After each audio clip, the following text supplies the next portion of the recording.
C'est vraiment le paradis ici. T'as raison, je kiffe trop. Ouais, super. Radio Campus Montpellier, l'expérience sonore.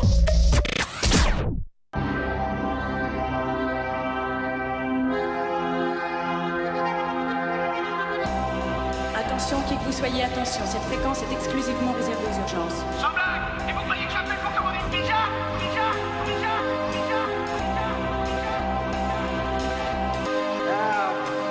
I'm a man.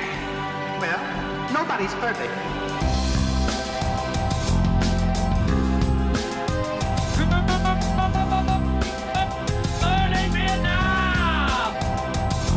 Je veux dire, j'ai l'impression d'aimer moins le cinéma qu'il y a un an. Uniquement parce que j'ai fait un film et que ce film a plu et comme ça, alors je souhaite que mon second déplaise énormément et que ça me donne envie de faire du cinéma de nouveau. D'accord, faisons comme ça. Ravi de t'avoir revu, l'ami. Bonsoir à tous et bienvenue dans Cinémascope. Ce soir, on débattra de 3 films sortis le mercredi 8 février. Lego Batman, le film réalisé par Chris McKay, Silence de Martin Scorsese bien sûr, et American Honey de Andrea Arnold. Simon et Titouan nous feront l'honneur d'animer le quiz et leur habituelle chronique musicale qui s'intéressera ce soir à Batman. Pour débattre de notre film de la semaine, j'accueille les titulaires de l'équipe maintenant. Simon, Titouan et Guillaume. Bonsoir. Guillaume, ça va? Guillaume, tu vas bien? T'as passé une bonne soirée? T'as passé une bonne soirée? Ouais. Je sais pas ce qui s'est passé hier soir, apparemment il y a un match de foot. Ah bah on va passer à Saint-Valentin. On va passer aux news tout de suite, si tu veux, on en parle. On passe à la partie news. Channel 4 News with 5-time Emmy Award-winning anchor Ron Burgundy. Champ Kind Sports. Alors dans le monde du 7e art cette semaine, c'est un peu une période de vache maigre dans l'actualité ciné. Donc à part Rock'n'Roll, qui apparaît dans tous les médias, sur le petit écran et même sur internet, c'est n'importe quoi. Hein. On en a même parlé hier à Radio Campus, tu te rends compte? Est-ce que tu te rends compte? Attends, je peux pas parler, j'ai la bouche pleine. Oui, parce que Guillaume nous a apporté gentiment des... On se demande pourquoi il a amené ça. Oui, bah c'est vrai que ça monopolise le truc. On voit ça partout. On a vu Guillaume Canet dans toutes les émissions qui pouvaient exister en France. Non mais c'est vrai. Donc, c'est le blockbuster français en fait. C'est pas Seul cette semaine qui est sorti d'ailleurs aussi. Qui a l'air bien pourri. Ah oui, Seul. C'est un film de série B. Hein, c'est un film de série B, je crois. Ouais. Mais en tout cas, Durandal a dit qu'il avait adoré ce film. Alors n'y allez pas. Il avait adoré Seul ou Rock'n'Roll? Non, Seul. Donc oui, on passe aux vraies news du 7e art. Donc d'après Hollywood Reporter, le magazine, les frères Coen sont engagés par Universal pour polir le scénario du remake de Scarface, donc le troisième remake de Scarface, qui a été déjà passablement remanié. D'ailleurs, 2 nouveaux réalisateurs sont pressentis pour réaliser l'adaptation. Donc David Mackenzie, qui a réalisé Comancheria l'an dernier, nommé à 4 Oscars d'ailleurs, et Peter Berg, donc le réalisateur de Hancock et Du sang et des larmes. Au départ, c'était Antoine Fuqua qui était pressenti sur le projet, mais le Bougre avait déjà fait le remake d'ailleurs des 7 mercenaires en début d'année. Et des Equalizer aussi, qui était une série. Il va faire Equalizer. C'est pour ça d'ailleurs qu'il peut pas. Moi, je suis chaud pour Peter Berg. Après, j'en ai rien à foutre de ce remake parce que ça va être une catastrophe. C'est le remake déjà. Ouais. Mais bon, ça arrive tout le temps. Mais c'est con. C'est pas parce que ça arrive tout le temps que c'est pas con. Oui. Non, mais si, c'est pour adapter à l'actualité cette histoire, parce que je pense que c'est Diego Luna qui va jouer le rôle principal d'ailleurs. Il ressort son Rogue One. Non, mais c'est vrai. C'est toi qui le ressort en fait. C'est toi qui... Moi j'en ai pas parlé, j'ai juste parlé de Diego Luna qui est un acteur tout à fait acceptable en dehors de son rôle dans Rogue One, tu vois. Acceptable. Mais en tout cas, c'est étonnant de la part les frères Coen. Bah non, de la part d'Antoine Fuqua, parce que choisir Equalizer 2 quand t'as le choix avec Scarface, je trouve ça assez ridicule. Enfin, si le scénario est pourri aussi, il a raison de partir. Ouais, mais c'est les frères Coen qui l'ont repris là, donc. Ouais, dernièrement les frères Coen. C'est marrant. Ouais, mais c'est marrant qu'ils viennent faire un petit scénario comme ça. Ils avaient fait pareil avec Steven Spielberg aussi, avec Le Pont des Espions. Ouais. Mais c'est marrant qu'ils fassent ça, ouais. Et j'espère que ça sera Peter Berg parce que comme ça il y aura Mark Wahlberg. C'est vrai qu'il est dans tous ces films. Dernièrement, là, il y avait. T'avais beaucoup apprécié là. Deepwater Horizon, il était dans Du sang et des larmes, et puis dans le prochain qui va sortir, la Track. Non, mais Track à Boston, qui était sur les attentats à Boston, qui va sortir le mois prochain aussi. Voilà. Très bien. Pour conclure son triptyque, c'est ça. Son triptyque sur les États-Unis, c'est ça, un petit peu. On parle toujours du cinéma hollywoodien et dans la grande lignée des adaptations live des classiques Disney, qui est assez ridicule puisqu'ils en font pour tous les films. On a eu déjà le livre de la jungle, réalisé par Jon Favreau, et le 22 mars il y aura La Belle et la Bête, réalisé par Bill Condon. Et cette semaine on a appris que ce sera Mulan qui sera réadapté en film live. Moi je trouve que cette mode ça devient un peu n'importe quoi et ils sont partis pour tous les faire. Hein. Bah oui. Donc non mais c'est fou quoi. Je trouve ça étonnant parce que je me suis dit ils vont s'arrêter un moment, mais là ils vont tout faire. Même il y a eu Dumbo qui va sortir en adaptation live. Tom Hanks va jouer dedans, je crois. Ils font n'importe quoi. Il va faire le méchant, je crois. Ouais, à chaque fois ils ont des castings. Mais incroyable. Will Smith devait jouer aussi dans le film et il a refusé, je crois. Ouais, il me semble. J'avais vu ça aussi. Will Smith chez Tim Burton, ça aurait été. Oui, ça aurait été Will Smith chez Tim Burton. Ouais, Tim Burton. Ils prennent à chaque fois des. Quoi qu'ils c'était plutôt des Yes Man sur les premiers.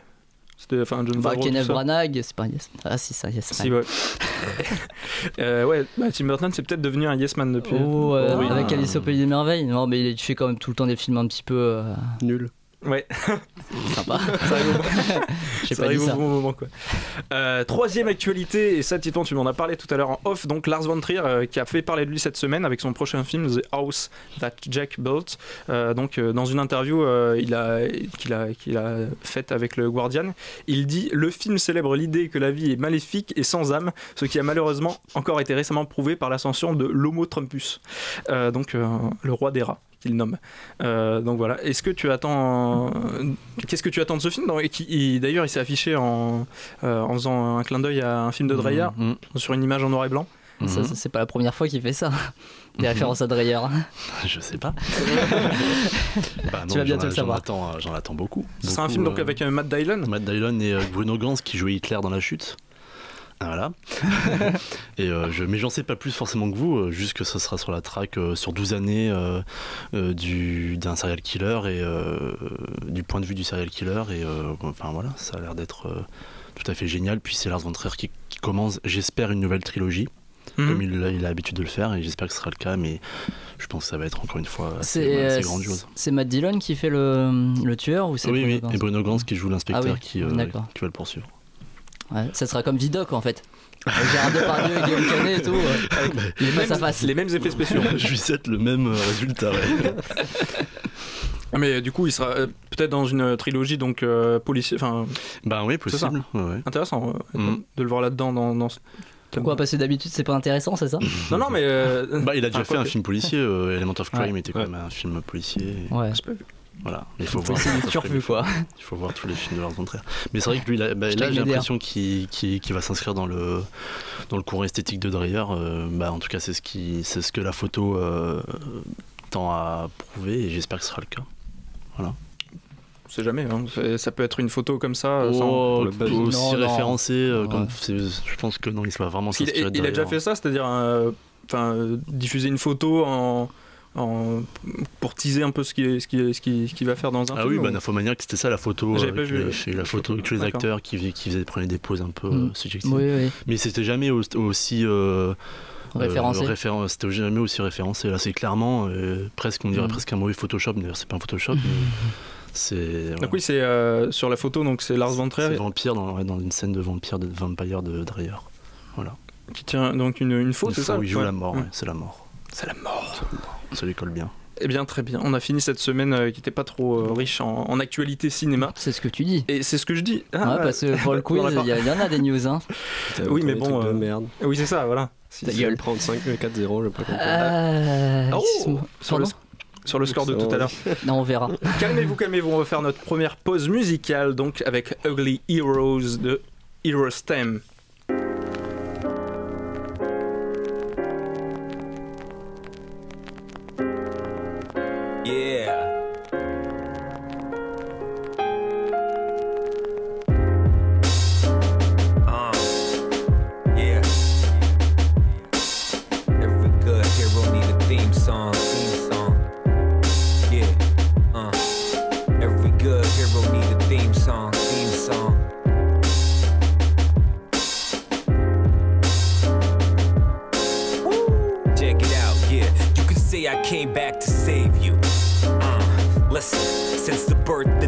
people ain't seen a how to debut. At my grandma's deathbed, whispered as she left said, gotta use the gift that they gave you. One of many reasons I stayed true. Fast forward, I paid dues, then made moves. In that order, used to get ahead of myself. I'm so calculated now, never put the calculator down. Never rock a cape or a mask though. No, there's no hula hoop loop from a lasso. No, I wish my wrist shot webs. Yeah, that's hard. I do save Mary Jane in a glass jar. You should hear the truth. I'm a hero in the booth. I climbed the ladder to get here up on this roof. I do my best though, never leave you down and out. Got my back, then I got yours. That's what I'm about. Every good hero need a theme song. Every good hero need a theme song. Every good hero need a theme song. Every good hero need a theme song. Every good hero need a theme song. Every good hero need a theme song. Every good hero need a theme song. Every good hero need a theme song. I might not be the coolest at the party. No. I might not be the sharpest with the Sharpie. No. I'll never have a bank account I'm proud of, and I'll probably always feel like I'm working from that ground up. Never been outgoing or athletic, and all I got at 24 is a Taurus and some bad credit. I've been working at this plan without a purpose or a plan. I'm just searching for my chance. Now maybe I've been looking at myself wrong. Never made a life or saved a life, but I've never quit, I held on. I can't afford a lot of nice stuff. Not sure I want it anyways, but it'd be nice to have a little something for a rainy day. Having trouble trying to figure out what makes me great. It's hard to paint a mountain when you're sitting at the top. Maybe it isn't what I am, but what I'm not. Every good hero need a theme song. Every good hero need a theme song. Every good hero need a theme song. Every good hero need a theme song. Every good hero need a theme song. Every good hero need a theme song. Every good hero need a theme song. Every good hero need a theme song. You need a theme song. Yeah, you need a theme song. Yeah.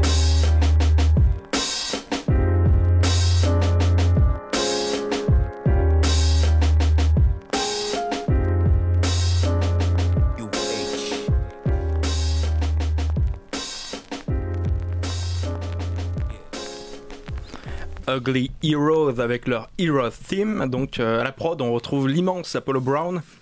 Ugly Hero est une expression qui fait le contraste avec l'image du héros, avec une cape et un masque pour que l'homme ou la femme derrière le costume s'estompe. Le héros, c'est l'allégorie de la justice par excellence. Le héros est souvent accompagné d'ailleurs d'un thème iconique, une composition de John Williams, orchestrale par exemple, puissante, sans parole, qui a le même effet que le masque, faire de l'homme un symbole anonyme. En baptisant leur groupe Ugly Heroes, les rappeurs déconstruisant ce mythe si bien bâti, l'image utopique du héros laisse place au thème du héros. Le Hero Theme de Ugly Heroes est dépourvu d'orchestre et mené par deux voix, celle de Red Pill et Verbal Kent, qui le font avec beaucoup d'ironie. Par exemple, dans leur morceau qu'on a écouté, ils font le parallèle entre Mary Jane, donc la célèbre copine de Spider-Man, et l'autre nom du cannabis, donc des cités. Des cités, ouais. Bah si, non, mais c'est dans les paroles. Hein, donc, ça va. Attends, mais je comprends l'anglais. On reste politiquement correct. Exactement. Et donc pour parler de ce thème, donc, du thème du héros, on va parler tout de suite d'un film qui est sorti le 8 février, donc Lego Batman, le film réalisé par Chris McKay. On écoute tout de suite la bande-annonce. Ça doit être super d'être Batman. Merci, je rougis super fort sous le masque. Batman, moi, Prego. Merci Batman. Je suppose qu'il est en train de rentrer chez lui pour faire la fête toute la nuit, entouré d'amis et de top modèles. Salut Nordy. Je suis rentré.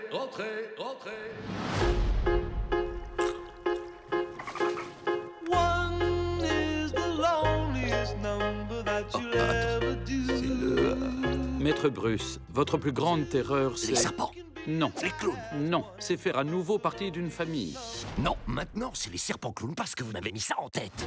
Monsieur, il faut que vous assumiez vos responsabilités, en commençant par élever le jeune orphelin que vous avez adopté. J'étais sarcastique quand j'ai dit oui. Coucou, caméra secrète. Quoi ? C'est la Batcave. Oh là là, j'y crois pas. Regarde le bat sous-marin. Tu touches pas. Mais c'est le bat Zeppelin. Tu touches pas non plus. C'est le bat kayak. Non. J'ai le droit à un costume. J'adore. Mais le pantalon est un petit peu serré, hein. Ah, j'ai une idée. On arrache.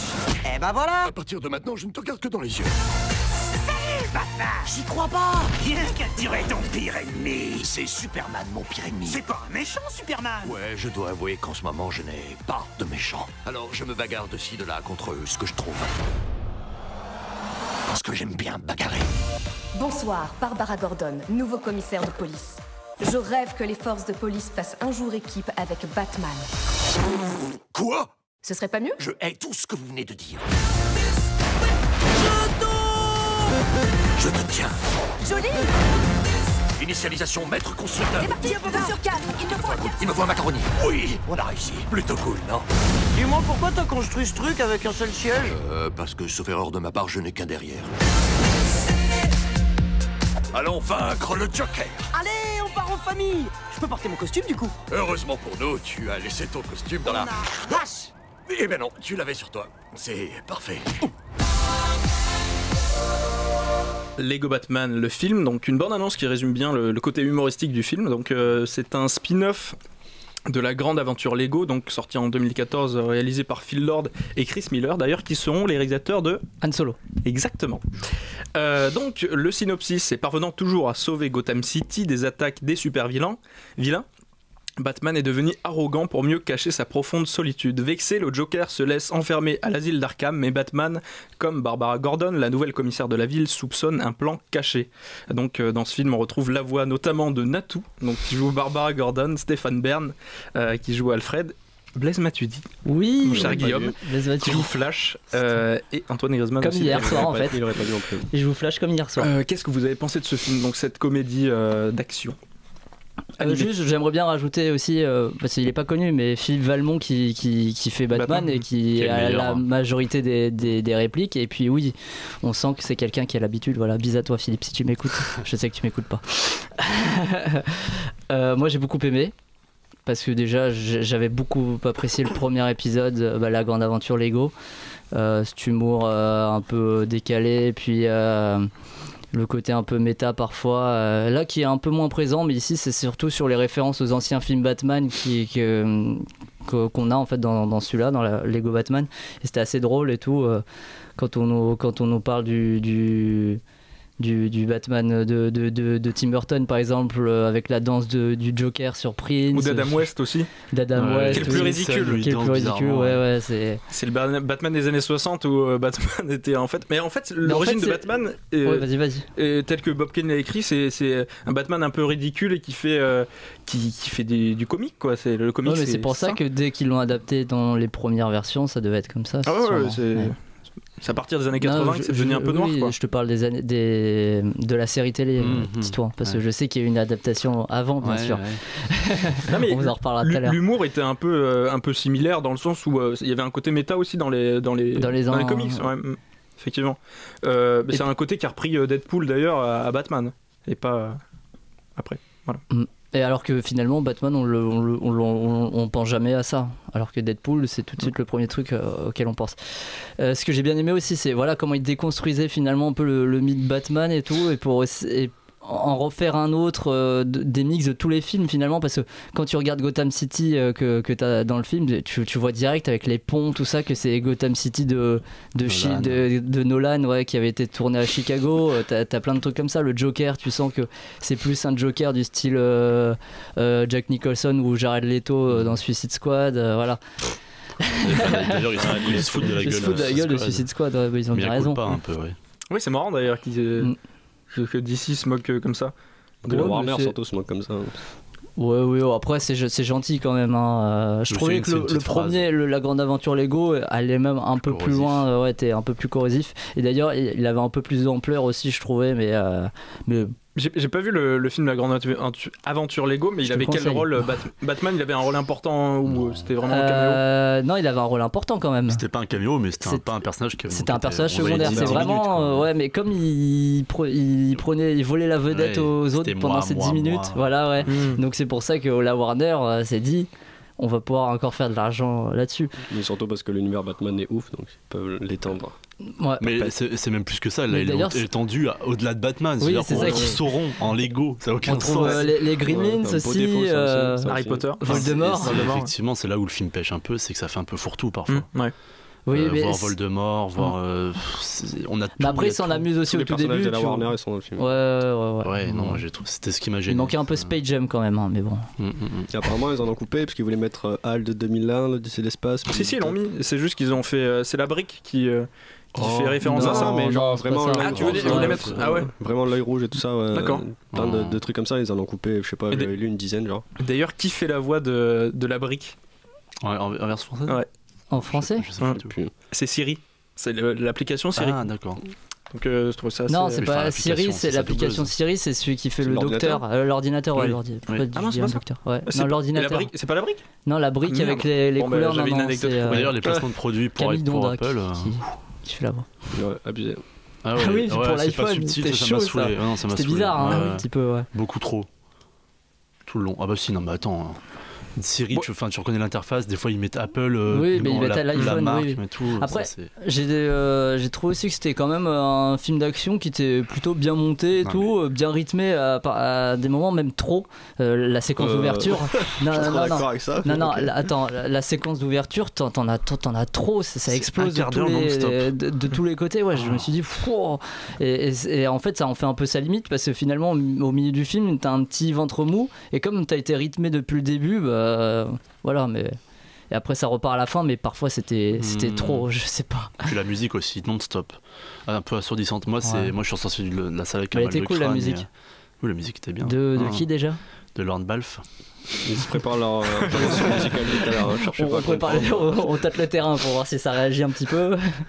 Non, mais on passe un bon moment dans ce film, c'est sûr. Ouais. Problème peut-être de rythme, ouais, dans le sens c'est mal géré. C'est mal géré dans la cohésion. C'est pas le plus gros problème du film, mais. C'est quoi le plus gros problème du film? Ouais, vas-y. Parce que.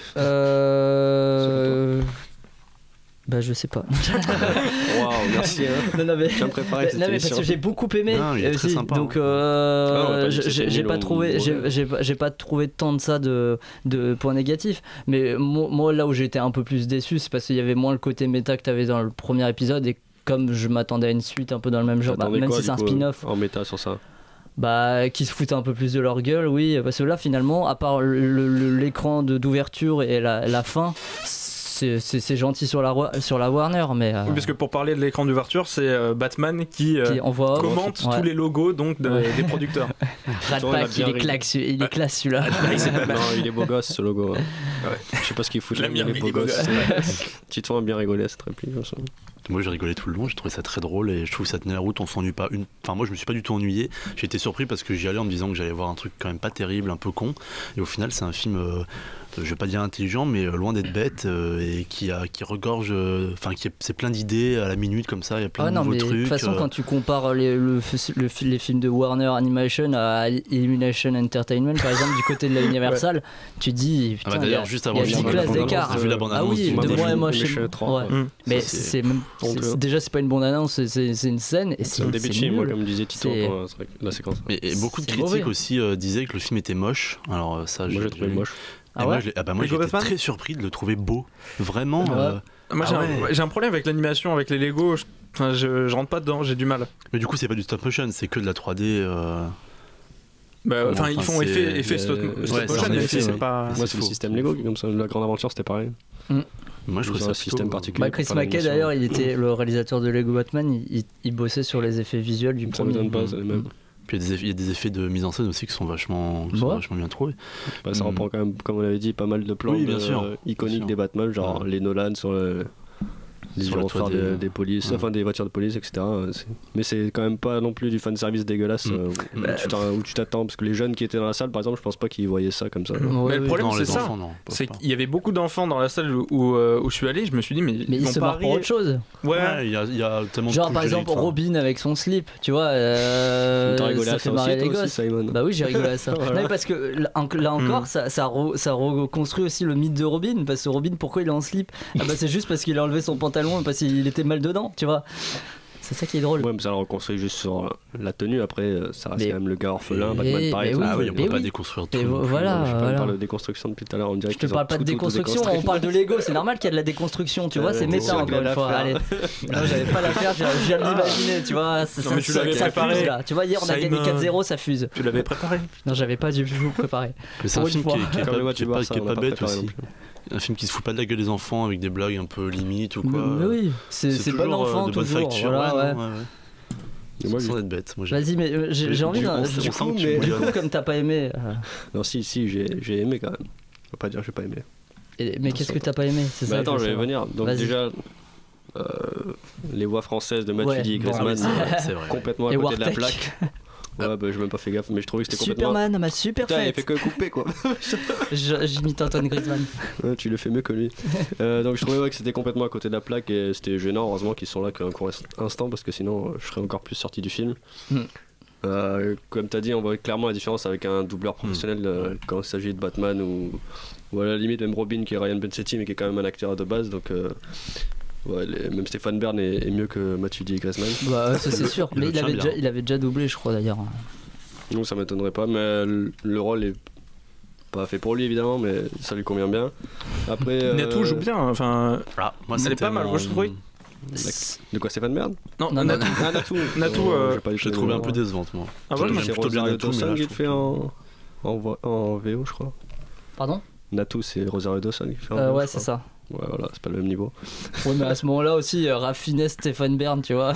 Ouais, Raffinès a repris son rôle de. Non, il fait pas Voldemort, il fait Alfred. Ah, c'est marrant. Même Will Arnett qui fait Batman. Ouais. C'est cool ça. Ouais. C'est côté promo abusé quoi. Enfin, oui, bah c'était clairement pour ça quoi. Ils sont passés dans toutes les émissions après. Enfin, pas Matuidi et Griezmann, mais ils l'ont foutu sur Facebook, je crois. Non, mais Matuidi et Griezmann sont en gros sur l'affiche alors qu'ils y sont vraiment 10 secondes, pas plus. Ouais, dans le générique, ils ont même pas de problème pour eux. Je trouve ça con, franchement. Bah, c'est dégueulasse parce que surtout, t'avais déjà des comédiens qui avaient déjà doublé dans le premier épisode Superman et Green Lantern et Flash. Parce que déjà en VO, c'est Channing Tatum, Jonah Hill, tout ça. Et eux, ils ont repris leur rôle pour le deuxième épisode. Et ceux-là. Ils n'ont pas été repris en français, juste pour mettre des stars 30 secondes. Bah, tu vois, à la rigueur, il y aurait des Lego sportifs ou je sais pas ce qu'ils auraient foutu, ça m'aurait pas dérangé parce que voilà, c'est leur rôle, on va dire. Mais là, clairement, c'était à côté de la plaque. Ensuite, il y avait, on en a parlé un peu, les méchants finaux que j'ai trouvé ridicules. Puis insérer Sauron, Godzilla, King Kong, enfin toujours plus à l'appel quoi. Et encore, comme j'ai dit, on en a coupé pas mal donc. C'était moche, puis je trouve que Sauron il s'adapte mal au fait des Lego. L'esthétique il va pas très bien avec ça. En plus, Batman, il y a l'appel de méchants super charismatiques comme Bane ou n'importe qui.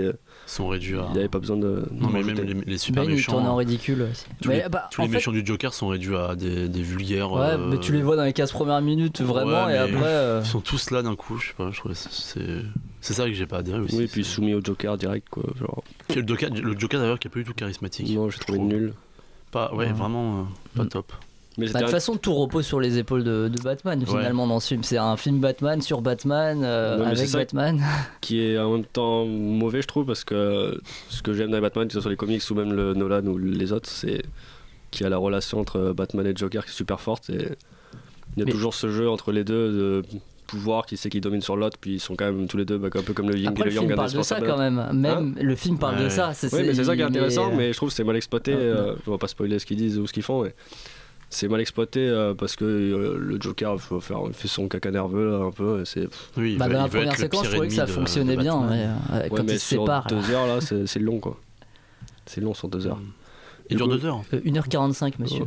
Donc 10 minutes de générique, vu qu'il y en a beaucoup pour les films d'animation, ça fait 1h35. Donc c'est QFD, c'est ce qu'il fallait démontrer. Peut-être qu'en 2 heures, le Barça aurait marqué plus de buts, ça je suis d'accord. Oui, il reste un match retour, c'est vrai. En plus, le film commence direct avec les logos, ça c'est assez rare parce que des fois t'as des films, t'as les logos de la prod, mais là le film commence en même temps. Donc c'est vrai que c'est un peu trop. C'est peut-être, tu disais que c'était méta, mais là j'ai pas vu le film donc La Grande Aventure, mais ça m'a un peu gêné le fait que j'ai l'impression qu'il se foutait un peu de ma gueule. Tu sais, mais non, mais j'ai trouvé en mettant toi tu t'attendais à un film d'animation classique finalement. Je veux dire. Non, je m'attends. J'avais vu que c'était assez sympathique le premier. Enfin, tout le monde avait fait de bons retours. Mais là, avec les personnages, les méchants qui venaient comme ça, je trouvais me suis dit, mais l'histoire, en fait, il se fout de ma gueule, quoi. Le scénario est pourri, quoi. Enfin, je sais pas, mais. Bah oui, mais les méchants qui viennent comme ça, ils le font souvent dans Batman. Écoutez la première séquence avec un méchant. Et c'est pour ça, là, il y en a 46 000, c'était exprès, tu vois. L'autre avec son ketchup et sa moutarde aussi, tu vois. Super condiment man. C'est vrai que c'est marrant, mais dans sa globalité, c'est vrai que ça m'a pas trop plu, mais le méchant avec les condiments, il est génial. Effectivement. Mais il existe celui-là, vraiment? Non, il existe pas. Quoique maintenant, oui. Mais le coup des logos, ça avait déjà été fait dans la loi de la jungle aussi. Ouais. Voilà. Je me rappelle même pas. Qui si. Il y avait un carton disant bon maintenant on va mettre le logo. Chiant, il y aura les logos des. Et donc on va mettre de la musique dessus. Ah, oui. Mais c'était aussi dans la série de Will Ferrell, The Spoils of Babylon. Il faisait ça aussi. C'est souvent. C'est gentil, je trouve. Oui, c'est marrant. Non, j'ai trouvé plus intéressant le fait quand il y avait le logo de Batman qui arrivait, clairement inspiré de Nolan, puis qui se moquait en mode ça va être un Batman sombre de ça. Je trouve ça plus intéressant que de dire que Rat Pack le logo est beau gosse. C'est marrant, non, mais c'est marrant. Faut pas oublier que c'est un film pour enfants. Non, mais j'ai pas dit que c'était nul dans ce sens-là, mais je trouvais que c'était gentil dans le sens méta. Enfin, c'est juste dit que le logo est beau, quoi. C'est pas non plus. Genre, mais non, mais c'est parce que tu t'attends pas à ce que Batman il fasse ça. C'est pas sur un logo, il le fait sur tous les logos. Il critique, il commente tous les logos. Moi ça m'a fait marrer. Non, mais ça m'a fait aussi. Alors que c'est un Lego, tu vois. Donc. Oula. Oula. Je crois qu'on lance la caméra si tu sinon aussi je voulais dire en défaut là parce qu'on est parti sur autre chose. Je comprends que c'est un film pour enfants et ça, mais je trouvais qu'il y avait un trop plein d'amour et de famille et tout ça, mais de façon assez niaise. Du coup c'était assez dérangeant. On revenait à chaque fois sur Batman il est seul, Robin il est seul, puis Batgirl elle est seule aussi malgré son père Gordon. Et après on fait tous une grande famille. Après Alfred c'est ça, on fait tous une grande famille avec un beau selfie à la fin. C'était un peu poussif et tu parlais de rythme tout à l'heure, je trouvais que ça le cassait complètement. Les 15 premières minutes sont vraiment bonnes. Et après, il a commencé à avoir cette dose de bons sentiments, évidemment, parce qu'on est américain, parce que c'est pour les enfants. Et du coup, c'est dommage, ça casse le rythme et ça m'a fait sortir du film. Et du coup, ça fait que je l'ai aimé, mais j'aurais peut-être plus aimé encore s'il y avait pas tout ça, quoi. Peut-être une petite dose à la limite, mais autant. Un peu chiant, quoi. T'as pas aimé que Batman plein de choses peut-être apprendre que Batman regarde Jerry Maguire dans sa salle de cinéma tout seul? Non, je m'en fous. C'est vrai qu'il y a Tom Cruise dans le film. Ah oui, il y a Tom Cruise. C'est génial ça. Et Renée Zellweger quand elle était pas encore toute charcutée. Elle joue pas dans un Batman elle d'ailleurs? Renée Zellweger? Non. Je vérifie, je crois qu'elle joue dans un Batman. D'ailleurs le château. C'est peut-être méta. Dans le film Eyes Wide Shut avec Tom Cruise, c'est le château de Batman dans les films de Christopher Nolan. Même décor. Et le château dans La Momie aussi. Bon, voilà. Peut-être. Avec Tom Cruise du coup en 2017. Près de New York. Voilà, on en a fini avec ce film que vous conseillez plutôt. Moi je le conseille complètement. Oui. Je trouvais un bon moment aussi moi. Non, il est cool. Hein. Il y a quelques petits défauts, mais il est cool. On va passer à un film totalement différent. Le dernier Scorsese, Silence. Bande annonce.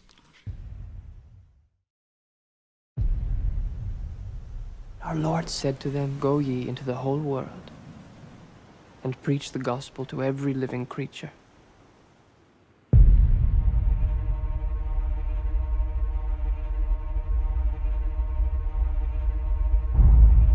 Ferreira is lost to us. He renounced God in public and surrendered the faith. That's not possible. Father Ferreira risked his life to spread our faith all over Japan. It seems to me that our mission here is more urgent than ever. We must go find Father Ferreira. This is in your hearts, then, both of you? Yes. Then I must trust God has put it down. The moment you set foot in that country, you step into high danger.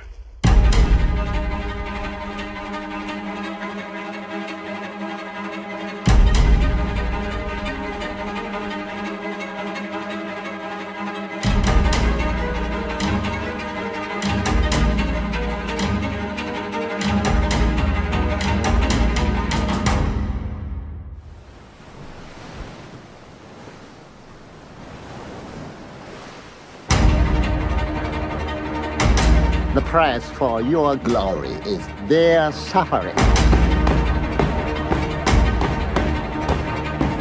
It's too dangerous. We asked for this mission.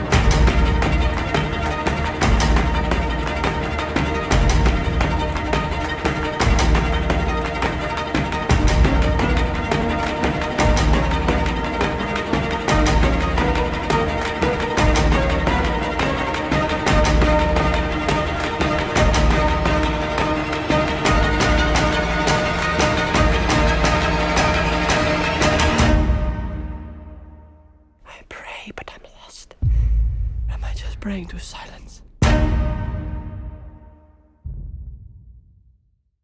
Donc le dernier film de Martin Scorsese, donc Silence, avec Andrew Garfield, Liam Neeson et Adam Driver notamment. Donc au XVIIe siècle, 2 prêtres jésuites se rendent au Japon pour retrouver leur mentor, le père Ferreira, disparu alors qu'il tentait de répandre les enseignements du catholicisme donc au Japon. Au terme d'un dangereux voyage, ils découvrent un pays où le christianisme est décrété illégal et ses fidèles persécutés. Ils devront mener dans la clandestinité cette quête périlleuse qui confrontera leur foi aux pires épreuves. Donc il s'agit du dernier film de Scorsese. Alors qu'est-ce que vous avez pensé de ce film qui est assez décrié dans les...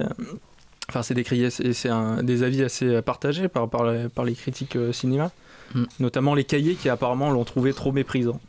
Ça, c'est... Ils sont pas aimés. Ouais. C'est marrant des Ils ont clashé aussi Andrew Garfield et sa magnifique performance. Ah, c'est vrai que ça revoit. Mais après, je les ai pas. J'ai entendu beaucoup de mauvais échos sur les acteurs. Je les ai pas trouvés si mauvais. Moi, que ça. Garfield, je l'ai trouvé même plutôt convaincant. Bah oui. Enfin, pas mauvais en tout cas. Ouais.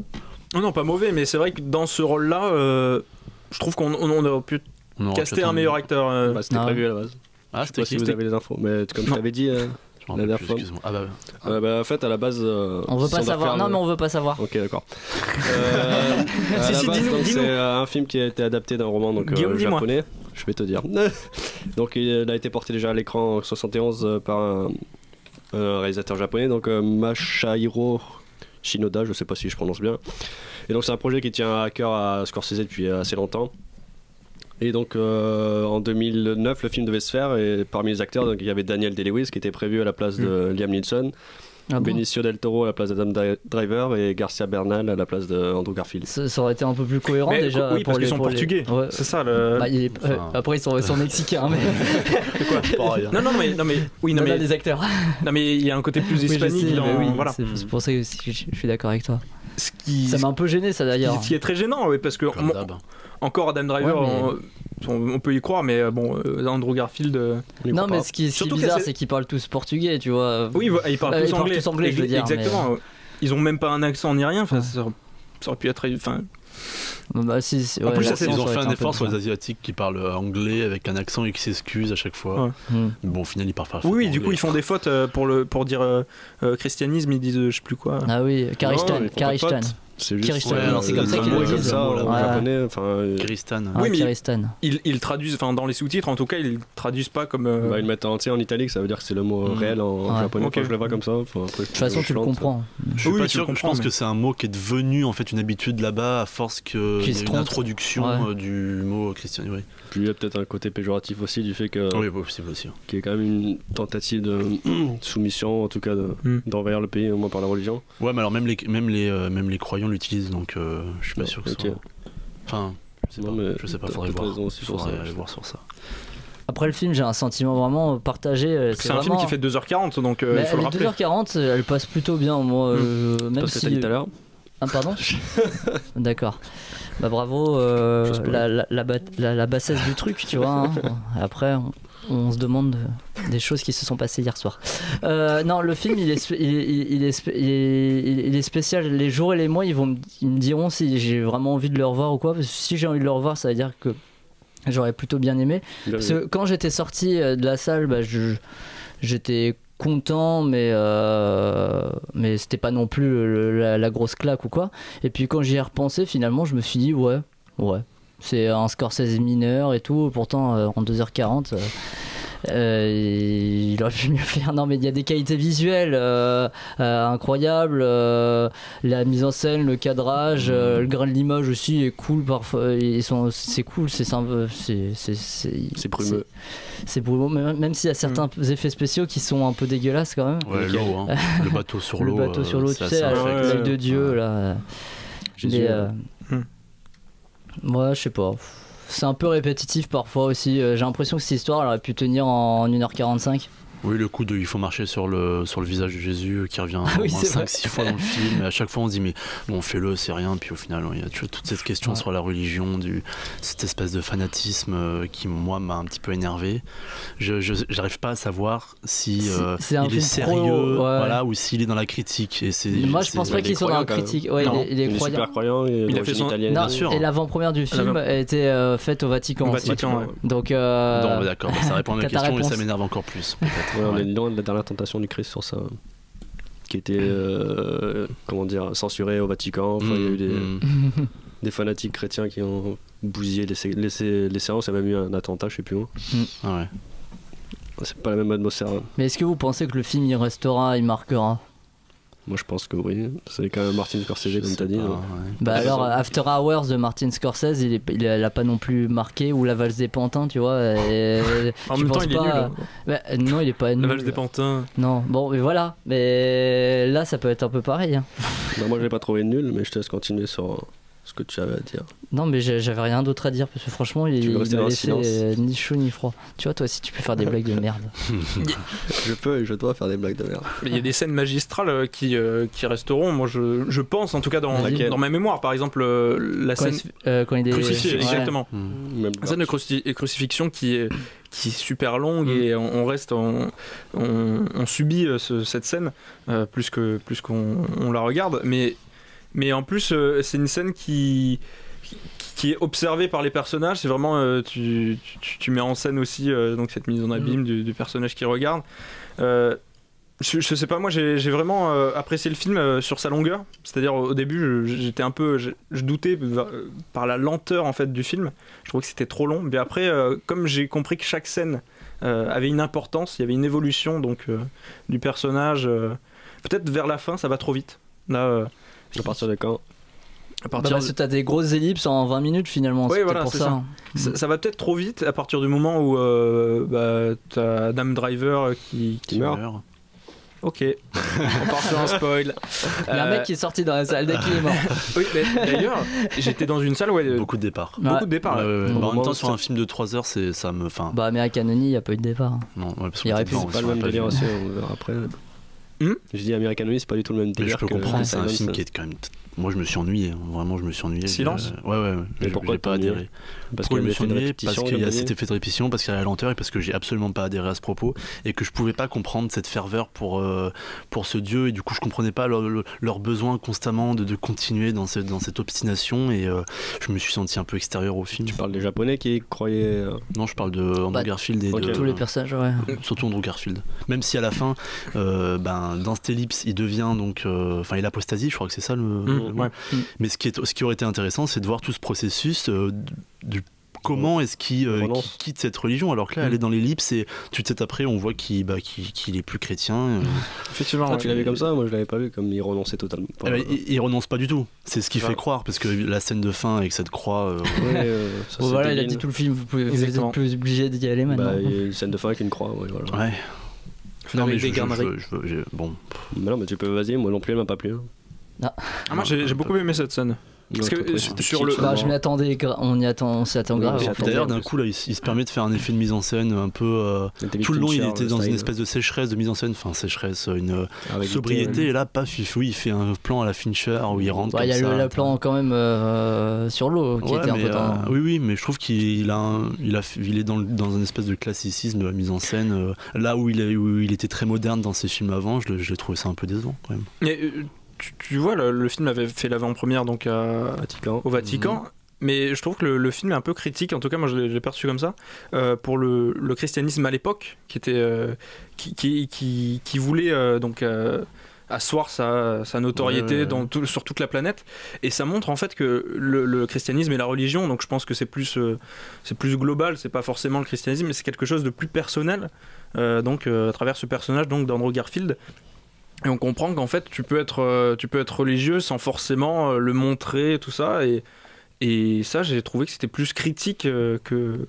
Mais après il y a le personnage d'Adam Driver aussi qui vit sa foi d'une façon complètement différente du personnage d'Andrew Garfield, mais encore plus fanatique. Oui, c'est ça, Driver il est carrément dans le fait que même les éléments extérieurs tu dois pas les piétiner ou quoi, il est dans une sorte un peu d'idéalisme de la religion, je trouve, par rapport à Garfield qui est plus du côté Liam Neeson, où il y a quand même une sorte de pragmatisme du fait que la foi peut être vécue plus de l'intérieur sans forcément l'extérioriser, alors que Andrew Garfield, Adam Driver est plus vraiment même dans les icônes ou les images ou quoi, pas toucher, ou pas piétiner, plutôt mourir que faire tout ça. Donc c'était intéressant justement qu'il y ait cette double vision des croyances, de la foi, de comment on exerce sa profession de foi. Et c'est un thème qui est assez récurrent dans tout ce que fait Martin Scorsese, que ce soit comment il s'appelle celui-là La dernière tentation du Christ, ou même le Loup de Wall Street, son dernier, où il y a quand même aussi là c'est plus par rapport à l'argent, mais il y a quand même une fois aussi une croyance et toujours ce doute aussi qui s'installe, une violence qui va être infligée ou subie, en tout cas dans Silence, et puis une trahison aussi, puisque comment il s'appelle, je me suis noté, Mukishi, qui va à chaque fois piétiner les icônes et puis se remettre à se confesser pour dire pardon Dieu. Je trouvais qu'il était intéressant ce personnage, et même nécessaire, comme j'avais dit à Titan, parce que finalement c'est le seul qui va croire tout le long, même s'il croit peut-être d'une façon bizarre ou quoi, il va croire tout le long, et il va jamais abandonner la religion malgré tout ce qui se passe, qu'il y ait des meurtres, qu'il y ait des séquestrations, des tortures ou quoi que ce soit, et je trouvais ça intéressant. Si je dois continuer, j'en profite. Je trouvais aussi que c'était intéressant par rapport à se mettre en parallèle avec la dernière tentation du Christ, parce qu'il y avait le fait que dans la dernière tentation du Christ, c'était Jésus qui devait comprendre qu'il était divin, et là c'est Andrew Garfield qui se pense divin, et en fait c'est qu'un homme. Du coup il est faillible et il peut ne plus croire aussi, ou avoir des doutes à certains instants. Je trouvais ça intéressant. Et après j'ai bien aimé la transcendance dans le film, le fait que quand même ce soit assez beau, comme l'a dit Simon, au niveau de la mise en scène qui reste très classique, mais il y a quand même des beaux plans.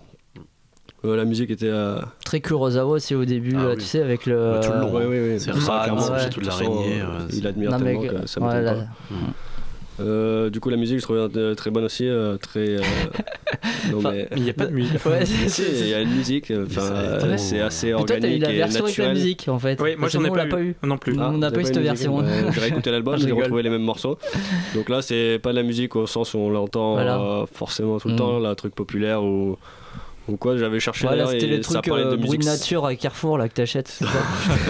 J'avais cherché et ça parlait de musique savante, donc justement qui utilisait des bruits de nature et tout ça, donc voilà, comme tu trouves à Carrefour savant ou quoi que ce soit, mais... ce jeune. Du coup je trouvais que c'était quand même aride malgré toutes ses qualités, mais c'est une œuvre qui se mérite, et je trouvais ça intéressant parce que même si je crois pas du tout en Dieu, il y a quand même aussi ce mérite de croire en Dieu, de trouver celui-ci. Il y a une puissance quand même réflexive assez intéressante, même s'il y a des dialogues un peu lourds qui rappellent les crises existentielles, je trouve, de Bergman et le cinéma aussi austère de Bresson. Malgré cela, j'ai trouvé, comme tu as dit, Titouan, qui avait quand même un fanatisme religieux assez lourd. On a compris que Scorsese croyait en Dieu et on le voit partout. Et je trouvais que c'était un gros point faible parce qu'on n'avait pas le point de vue des Japonais qui étaient pas contre, mais qui n'étaient pas pour l'implantation l'invasion, comme ils disent. L'implantation du christianisme, parce qu'en fait colonialisme idéologique. Clairement, c'est ça. C'est pour ça qu'il y a eu des problèmes de. Enfin, le film n'a pas du tout été produit par le Japon. Il y a pas juste les acteurs. C'est ça, c'est Taïwan, sinon. Oui, Taïwan, mais c'est peut-être une raison pour ça que le Japon s'est pas intéressé à ce film. Il critiquait peut-être trop le. Je sais pas. Probable. Je sais pas non plus. En tout cas, c'est pas le Japon, c'est pas la Chine, mais donc il sera diffusé dans ce pays. Oui, mais oui, j'imagine. Dans une sortie limitée ou quoi. Ouais. Puis aussi le fait que les prêtres, surtout Andrew Garfield, soient pleins de certitudes et tout ça, ça m'a un peu dérangé. Qui croient ou quoi que ce soit, ok. Mais après, c'est marrant, ça faisait trop dialectique en mode ce sont les professeurs, certains c'est des merdes. Pour Andrew Garfield qui venait de jouer dans Tu ne tueras point de Gibson, il continue en fait à jouer le même personnage finalement. Peut-être très chrétien, Andrew Garfield, je sais pas. Ouais. Fondamentaliste. Je sais pas, faudra demander à Emma Stone. Je sais pas si vous avez entendu, aussi dans le film il y a une voix off à un moment qui arrive à 1h30 du film, non peut-être au bout de vers la fin c'est l'explorateur hollandais, je crois. Elle a une espèce de qualité bizarre, on dirait qu'il s'est enregistré dans les chiottes, tu peux le dire. C'est très bizarre. Non, c'est vrai que c'est alors est-ce que c'est voulu, est-ce que c'est un raté, qu'est-ce qui se passe, pourquoi ça dit quoi déjà? Non, c'est pas ce qu'il dit, c'est la qualité d'enregistrement. C'est quoi qu'il dit? En fait il parle de c'est lui qui résume un peu tout ce qui se passe en 20 minutes, ce que tu nous racontais tout à l'heure, Raphaël, que tu n'avais pas trop apprécié. Oui, la fin trop expédiée. Ouais. Et donc tu l'entends en voix off. Parce que les Hollandais à l'époque c'était les seuls admis par le Japon pour faire du commerce, parce que sinon il y avait des problèmes de religion, parce que le Portugal à chaque fois voulait les comment dire, convertir, oui. Mais c'est intéressant d'un côté historique, parce que j'avais pas connaissance de ces personnages et de ce rôle en fait, surtout du rôle si important en fait de la religion au Japon, du christianisme au Japon. Est-ce que quelqu'un veut... Oui, mais on va faire une petite dédicace à Antoine, qui est The Mission, qui s'occupait plus de l'Amérique du Sud, si je dis pas de conneries. Enfin, c'est pas étonnant que ça soit arrivé au Japon aussi. En plus, avec la tradition commerciale, tu parles des Hollandais qui ont été très forts dans ça au XVIIe. C'est pas étonnant qu'avec les ports, le développement du commerce et ça, et du capitalisme aussi, parce que c'est un peu de pair, il y a eu une histoire comme ça au Japon, ça m'étonne pas. Et je trouve ça intéressant que ça soit traité aussi. Et puis, c'est dommage qu'on n'ait pas eu le point de vue des Japonais sur la chose. C'est vrai qu'ils sont assez clos, ils discutent pas trop. Et on dirait qu'ils sont là pour refuser le christianisme, ce que je peux comprendre aussi, parce que ça peut aussi amener des révolutions ou je sais pas quoi. C'est surtout qu'ils sont montrés un peu comme des méchants, finalement, les méchants du film, quoi. C'est ça, complètement. Alors qu'ils sont juste là pour défendre aussi leurs valeurs, leur pays. Enfin, les défendre de façon violente, très violente, par la torture même. C'était pas. Bon, après, le catholicisme a fait aussi d'autres choses. Qui sont pas forcément pas très catholique non plus. C'est sûr qu'il va me sortir ça. C'est assez surprenant dans le film d'ailleurs, parce qu'à un moment, on a une tête décapitée qui arrive en plein. Enfin, c'est assez troublant parce qu'il n'y avait pas trop de violence. Pas trop de Forgave style, quoi. Physique, ouais. Je trouve les scènes de crucifixion plus fortes et plus violentes qu'une tête qui arrive devant. Non, c'est difficile à vivre, mais il n'y a pas de sang, quoi. Oui, non. Quand tu parles des scènes de crucifixion, c'est celle du début, là, par exemple? Celle dans l'eau. Je savais pas que ça torturait comme ça. C'est ouf. J'essaierai sur toi, tu te sens. C'est bien fait d'ailleurs. C'est bien. Non, mais... on parle de 50 nuances plus sombres là ou quoi? Après. Mais c'est bien fait parce que je sais pas, la couleur et l'aspect brumeux, j'ai trouvé ça intéressant, puis ça se marie bien. Ça faisait presque penser à des pays comme l'Islande ou quoi, où il y a beaucoup de volcans, je sais pas comment ça s'appelle, de sources d'eau chaude. De sources d'eau chaude, ouais. C'était cool, enfin c'était des paysans, je m'attendais pas. Évidemment, je comprenais que c'était au Japon, mais.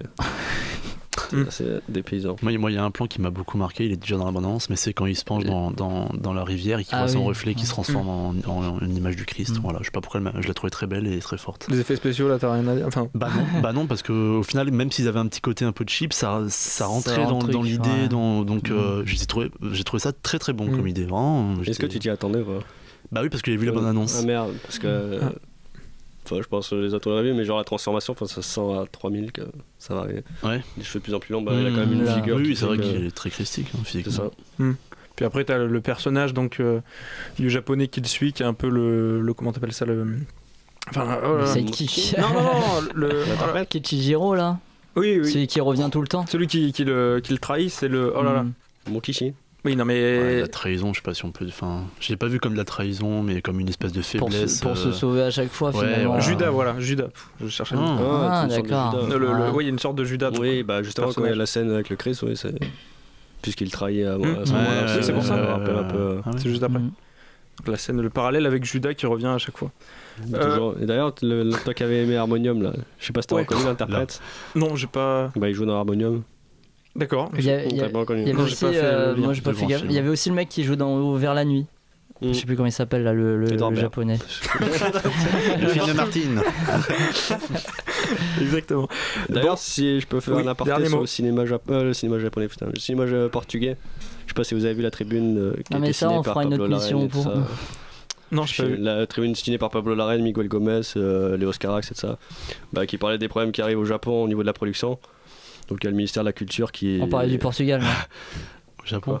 Oui, mais c'est pardon, en Portugal. Ah, d'accord. Excusez-moi. La production portugaise, ouais, donc le ministère de la Culture qui veut réduire ses coûts et ça va affecter la production portugaise. Ouais. Voilà. On verra pas l'Ornithologue 2. Tu verras pas l'Ornithologue 2 de Miné Nuit partie 4. Exactement. Non, mais oui, mais ça, de toute façon, ça va être partout pareil. Le film posthume. On aurait pas dû parler du Portugal, je vous dis, les gars. Le film posthume de De Oliveira aussi, qui ne sortira pas. Malheureusement. Exactement. On va passer donc au dernier film de cette semaine, American Honey, réalisé par Andrea Arnold. Bande annonce.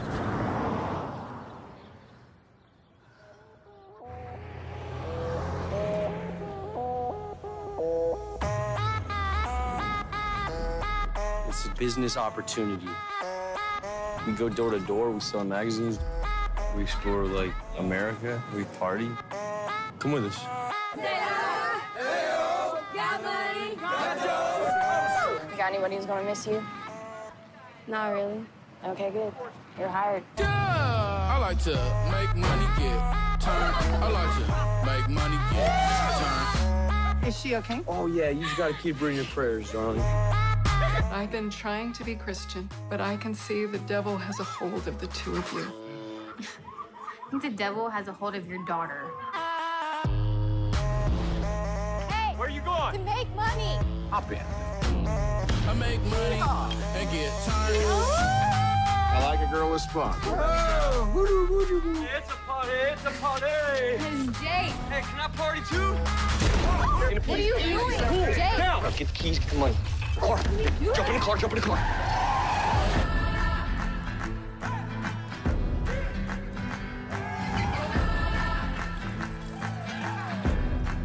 Do you have any dreams?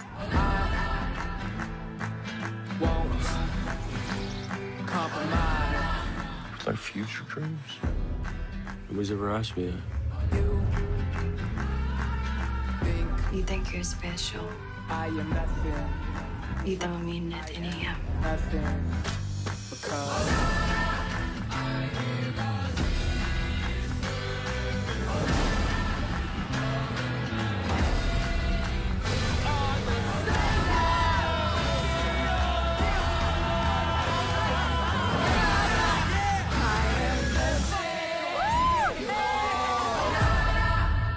Scared? Bang.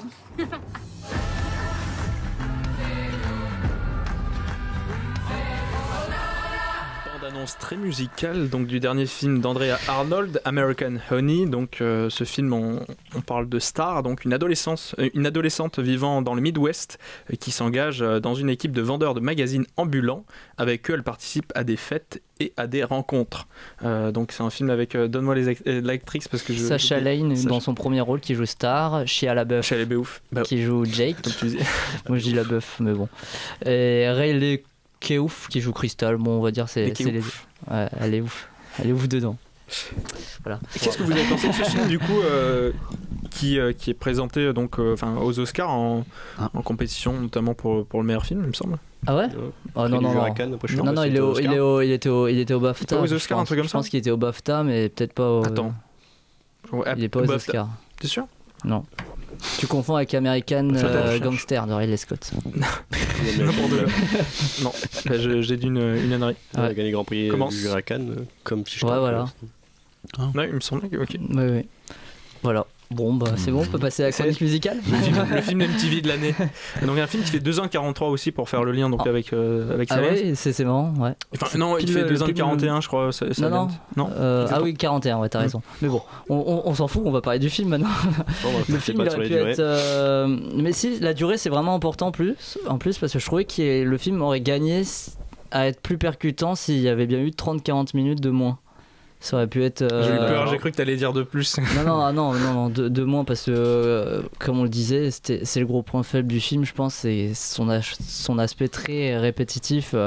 En fait, c'est toujours le même schéma. En fait, les personnages arrivent dans une ville, puis dans un motel. Après, ils font parce qu'en fait, ils vendent des magazines, donc ils vendent leurs magazines. Puis après, ils rentrent à l'hôtel. Puis après, on les revoit sur la route et ça recommence. Voilà, l'hôtel, travail, route, nanana. C'est une routine que t'as pendant 2h40 et il n'y a pas tout le temps des variations. Les personnages progressent et tout, mais tu trouves qu'ils progressent? Moi je peux. C'est l'histoire d'amour en fait qui est surtout qui progresse. Mais après progresse. Sinon c'est je t'aime moi non plus surtout ce truc. Ouais, c'est ça. Ouais. Non, et ce qui est bizarre aussi c'est que t'as beaucoup de personnages mais finalement ils sont jamais creusés. Tu dois avoir une douzaine de personnages. C'est du décor en fait. C'est du décor, voilà. Au début, c'est pour ça au début t'apprécies parce que tu dis super, tu vas découvrir une bande de potes parce qu'ils ont tous un peu chacun leurs caractéristiques et tout. Et finalement non, t'aurais pu avoir des acteurs qui changent en cours de route, je m'en serais même pas rendu compte, tu vois. Ça clash. Ouais. Le format, genre le mec qui joue Jake, tu vois, on l'aurait changé. Le format du film donc en 4 tiers, 4 tiers, c'est ça. Assez spécial, est-ce que tu le trouves justifié parce que je sais pas, ça donne un côté un peu documentaire avec cette couleur un peu. Puis cette caméra épaule aussi. Mais la couleur c'est voulu, c'est tourné. Ce qui est très joli. 95% lumière naturelle. C'est très joli d'ailleurs. C'est un des points forts du film. Ouais. Cette lumière aussi, elle est cool. Bah, qui fait un peu Dolan. Ouais, c'est vrai. Plus posé quand même Dolan que là. Les amours imaginaires, style-là un peu de la couleur. Je pensais plus à Vomi, je sais pas pourquoi, mais. Peut-être le 1.1. Bah oui, c'est pour ça. Ouais. Non, mais même sans le format, je veux dire, même le thème, les musiques, l'ambiance générale, je sais pas pourquoi. Il faudra peut-être que je le revoie. Ça fait longtemps, c'est ça, mais j'ai pensé à Dolan pour l'ensemble, mais bon, c'est vrai. Tu vois. Après, ce que j'ai apprécié aussi, c'était un peu la peinture des États-Unis qu'ils font, et surtout la misère qu'on montre assez rarement des États-Unis finalement au cinéma. Bah, je sais pas. Moi, j'ai pas l'habitude de le voir parce que finalement, quand tu regardes un film hollywoodien, bah, c'est jamais. Ouais, c'est ça. Je suis plein aux as. C'est toujours des gens ou voire très riches ou de la moyenne classe maximum, mais là, c'est vraiment la misère et tu dis. Mais pour revenir sur ce que tu dis, moi je trouvais que c'était intéressant ça, et aussi le fait qu'on voyait l'infiltration du capitalisme américain dans les gens qui sont marginaux ou bah, comme tu dis très pauvres ou quoi. Quand je pense par exemple à la scène de la petite fille là, qui chante son groupe de métal, bon, elle comprend rien aux paroles, mais je trouvais ça assez fort, et les marginaux qui dansent sur du Rihanna quoi, alors que c'est tout ce qu'il y a de plus populaire actuellement quoi. La fille de la très chrétienne là.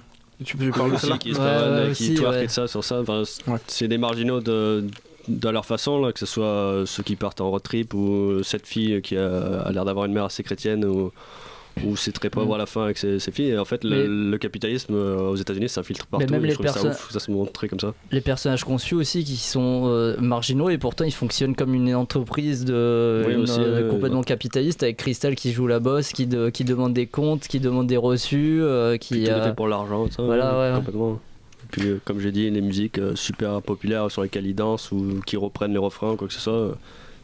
C'est super bien montré sur ce plan-là et je trouve ça très intéressant. Non mais c'est intéressant, on se balade du coup à American Uni, on se balade dans plusieurs types de sociétés aussi, parce que il y a le monde aussi des gars là qui boivent de l'alcool avec un verre dedans, là. Enfin un verre, un asticot. Par exemple, tu as plusieurs personnages assez différents chez lesquels ils vont. Cowboys. Ouais, les cowboys. C'est assez intéressant comme vision, mais le problème c'est que c'est mal utilisé et ça fait pas avancer l'histoire. T'as l'impression que c'est à côté de l'histoire de l'amour avec Shia LaBeouf là, mais ça va pas ensemble. Je sais pas, ça s'emboîte finalement pas. Film à sketch, tu vois un petit peu des trucs partout, on te fout un coup voilà avec les cowboys, t'as ta scène avec les cowboys et voilà, après on te fout dans le là où il y a les pauvres, tout ça qui vont même arnaquer finalement. Elle dit Crystal au début, elle les envoie chez des riches parce que ils vont donner de l'argent, mais elle les envoie aussi chez les pauvres parce que ils sont comme nous, donc voilà. On va donner plus facilement. Ce qui est vrai aussi, hein, on voit dans le film, après je sais pas si c'est une entreprise sociologique, mais ils donnent aussi tout aussi facilement à ces jeunes qui trouvent tout un tas de superfuges pour arriver à leur fin, entre la Cutie, je crois que c'est elle qui a son père ou son père qui est mort en Irak, ou Shia LaBeouf qui trouve tout le temps des trucs, des astuces à la con, c'est pour payer mon université, ou c'est parce qu'on a un rassemblement pour faire une fête, ou la cafétéria qui doit être rénovée, enfin des conneries comme ça. Mais d'ailleurs, je trouvais super bon tout le temps dans ses rôles de marginaux, Shia LaBeouf. Il excelle dedans, je trouve, donc c'était assez cool de le revoir à l'écran. Maintenant qu'il fait ses performances tout aussi géniales artistiques. Oui, politiquement il est assez engagé. D'ailleurs, ça a arrêté son truc là. He will not divide us. Ça devait durer 4 ans. Et...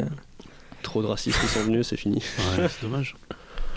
Ça a duré combien de temps son projet là ? 3 mois. 3 mois ouais, c'était déjà pas mal. Non, même pas. C'était le soir de l'élection, enfin l'investiture plutôt, du coup le 20 janvier. Ah oui, pas longtemps quoi. Ça a même pas duré un mois, mais trop de racistes qui étaient là-bas, du coup c'était le bordel. Il y avait tout le temps les flics qui devaient tourner et tout. Bah, il a été arrêté aussi parce qu'il du coup s'était pris la tête avec quelqu'un. Il avait fait un selfie, je crois, avec un gars qui parlait. Hitler n'a rien fait. Non, j'aime Hitler ou Hitler n'a pas fait de mal. Ouais, n'a rien fait de mal. Non, c'est vrai, ouais, j'avais vu cette vidéo. Ouais. Et du coup, il a pété un plomb. Il s'est battu avec lui. Sacha Lane aussi, c'est son premier rôle. Je la trouvais quand même assez convaincante. Oui. Il y a plein Moi, elle me faisait penser à quelqu'un physiquement, mais après. C'était l'actrice, c'est ça, l'actrice principale. Oui, Sacha Lane. Qui elle te faisait penser ? Non, à un ami. Mais donc un mec. Wow. Super. Finesse de Simon. Ils en avaient parlé partout à Cannes et de ça. Parce que je sais pas si vous l'avez vu à Cannes. Non, vous l'avez pas vu. Nous on va pas à Cannes. Ça va, je vais en cinéphile. Moi je vais au Crest, mon gars. Excusez-moi. Non, mais du coup, je l'avais vu à Cannes la première fois et ça parlait déjà pas mal du film, surtout pour le rôle de star du coup. Et je suis allé le voir, je me suis enchaîné plein de séances et je m'étais un peu. Je sais pas spécialement aimé le film, il m'avait laissé un bon souvenir comme Tony Hardman, mais je l'avais pas forcément apprécié à sa juste valeur peut-être. Et là je l'ai revu et franchement, c'est un bon vent de fraîcheur et c'est assez paradoxal, mais. C'est peut-être le seul film que j'ai trouvé interminable parce qu'il est super long et répétitif dans ses actions et pourtant je l'ai adoré alors que d'habitude je suis tombé à gueuler sur le rythme et tout et j'ai vraiment bien apprécié. Ouais, après il y a les longueurs comme tu as dit, il y a le côté clipesque avec les musiques pas forcément des longueurs, qui s'enchaînent, les seconds rôles complètement sous-exploités, voilà tu l'as dit, on pourrait intervertir certains, c'est pas grave.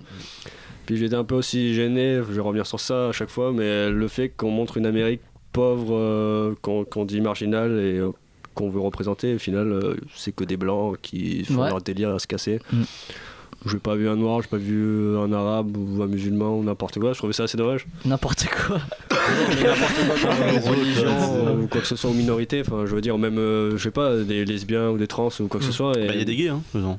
Oui, alors c'est vraiment c'est ça, c'est en fait c'est surtout pour la blague parce qu'au début ils disent qu'il est gay et il rigole et en fait il est vraiment gay.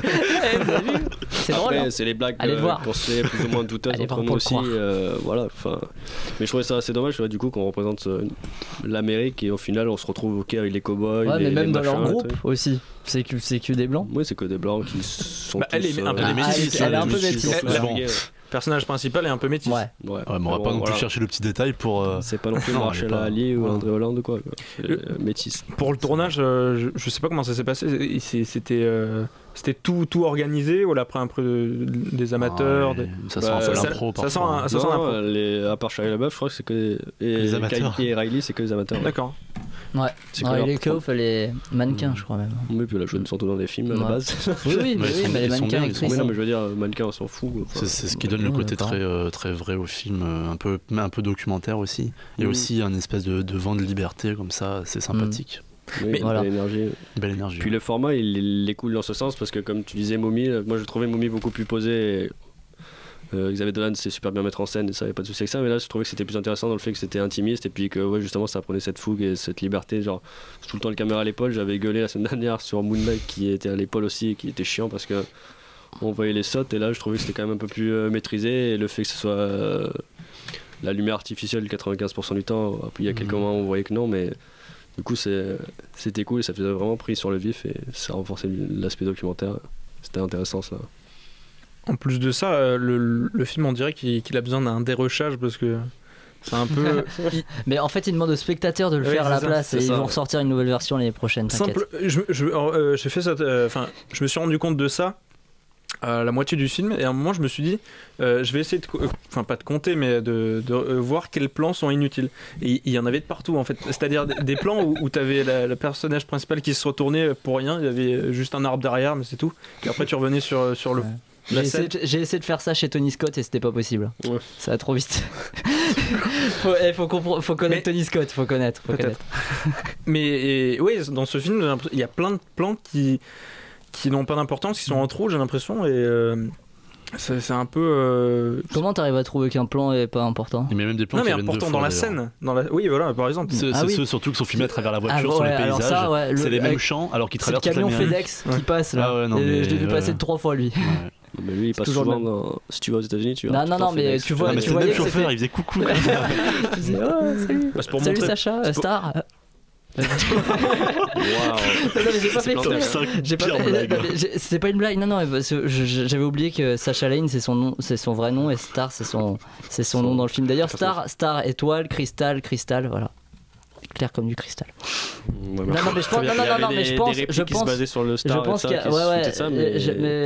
je pense que il y a un truc parce que tu vois elles sont opposées quand même ces deux filles là. Et je pense qu'il doit y avoir un truc derrière. D'une étoile, c'est le cristal. Oui, c'est vrai qu'il n'y a pas de. Belle analyse, merci. Voilà. Je suis en forme ce soir. Ouais, c'est trop fêté la victoire d'hier. En plus de ça, on n'en a pas trop parlé, tu l'as évoqué Titouan tout à l'heure, l'importance de la musique dans le film.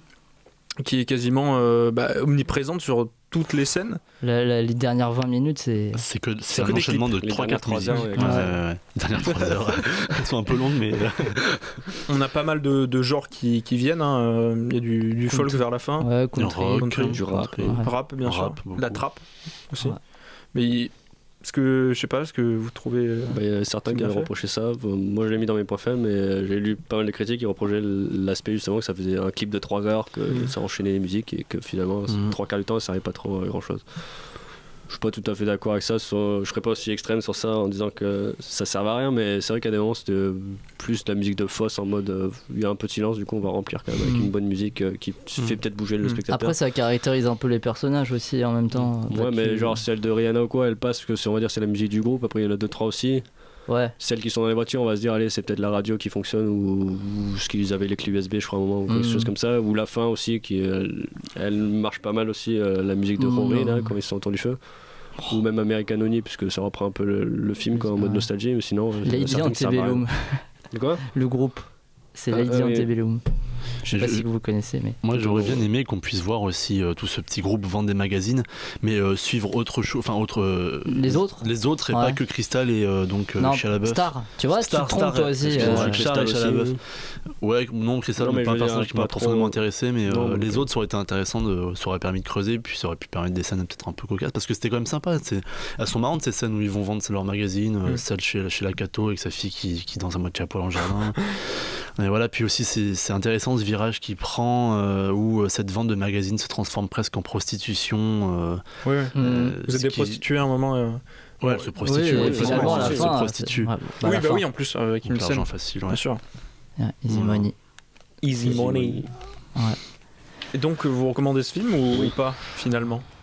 Je le recommande, mais moins que Batman Lego, quoi. Toi, tu veux faire une transition, toi? Non? Ah non, pas de transition, parce qu'après on a parlé d'autres films encore. Pourquoi tu veux bien sûr. 50 nuances plus sombres et tout. Ah, vous l'avez vu? De quoi? Moi, j'ai pas vu 50 nuances plus sombres. Moi, je l'ai vu, je vais en parler. Bah, ok. Je recommande American Honey.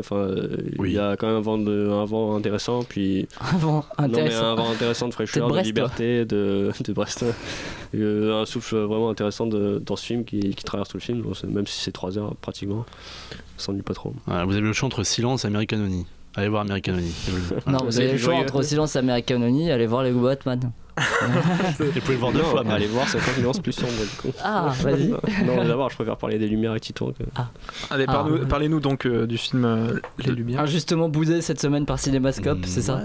Documentaire de Frémo sur les Frères Lumière. En fait, c'est 108 vues Lumière qui ont été restaurées et qui sont projetées avec des commentaires de Frémo qui dit plein d'anecdotes, qui fait des analyses et qui a un regard souvent très juste, très drôle sur ces vues Lumière. Et il leur donne comme ça un nouveau jour, il les montre sur un nouveau jour et c'est super intéressant. Alors, autant pour les cinéphiles que pour les gens qui n'y connaissent rien, c'est une formidable introduction au cinéma. C'est pas un film pompeux, c'est pas un film chiant. La salle était vraiment morte de rire de A à Z. On avait une personne à côté, mais je pensais qu'elle allait mourir tellement rigoler. Thierry Frémont est drôle. Et Thierry Frémont, ouais, non, en fait, c'est les films qui sont drôles et les commentaires qu'il fait dessus.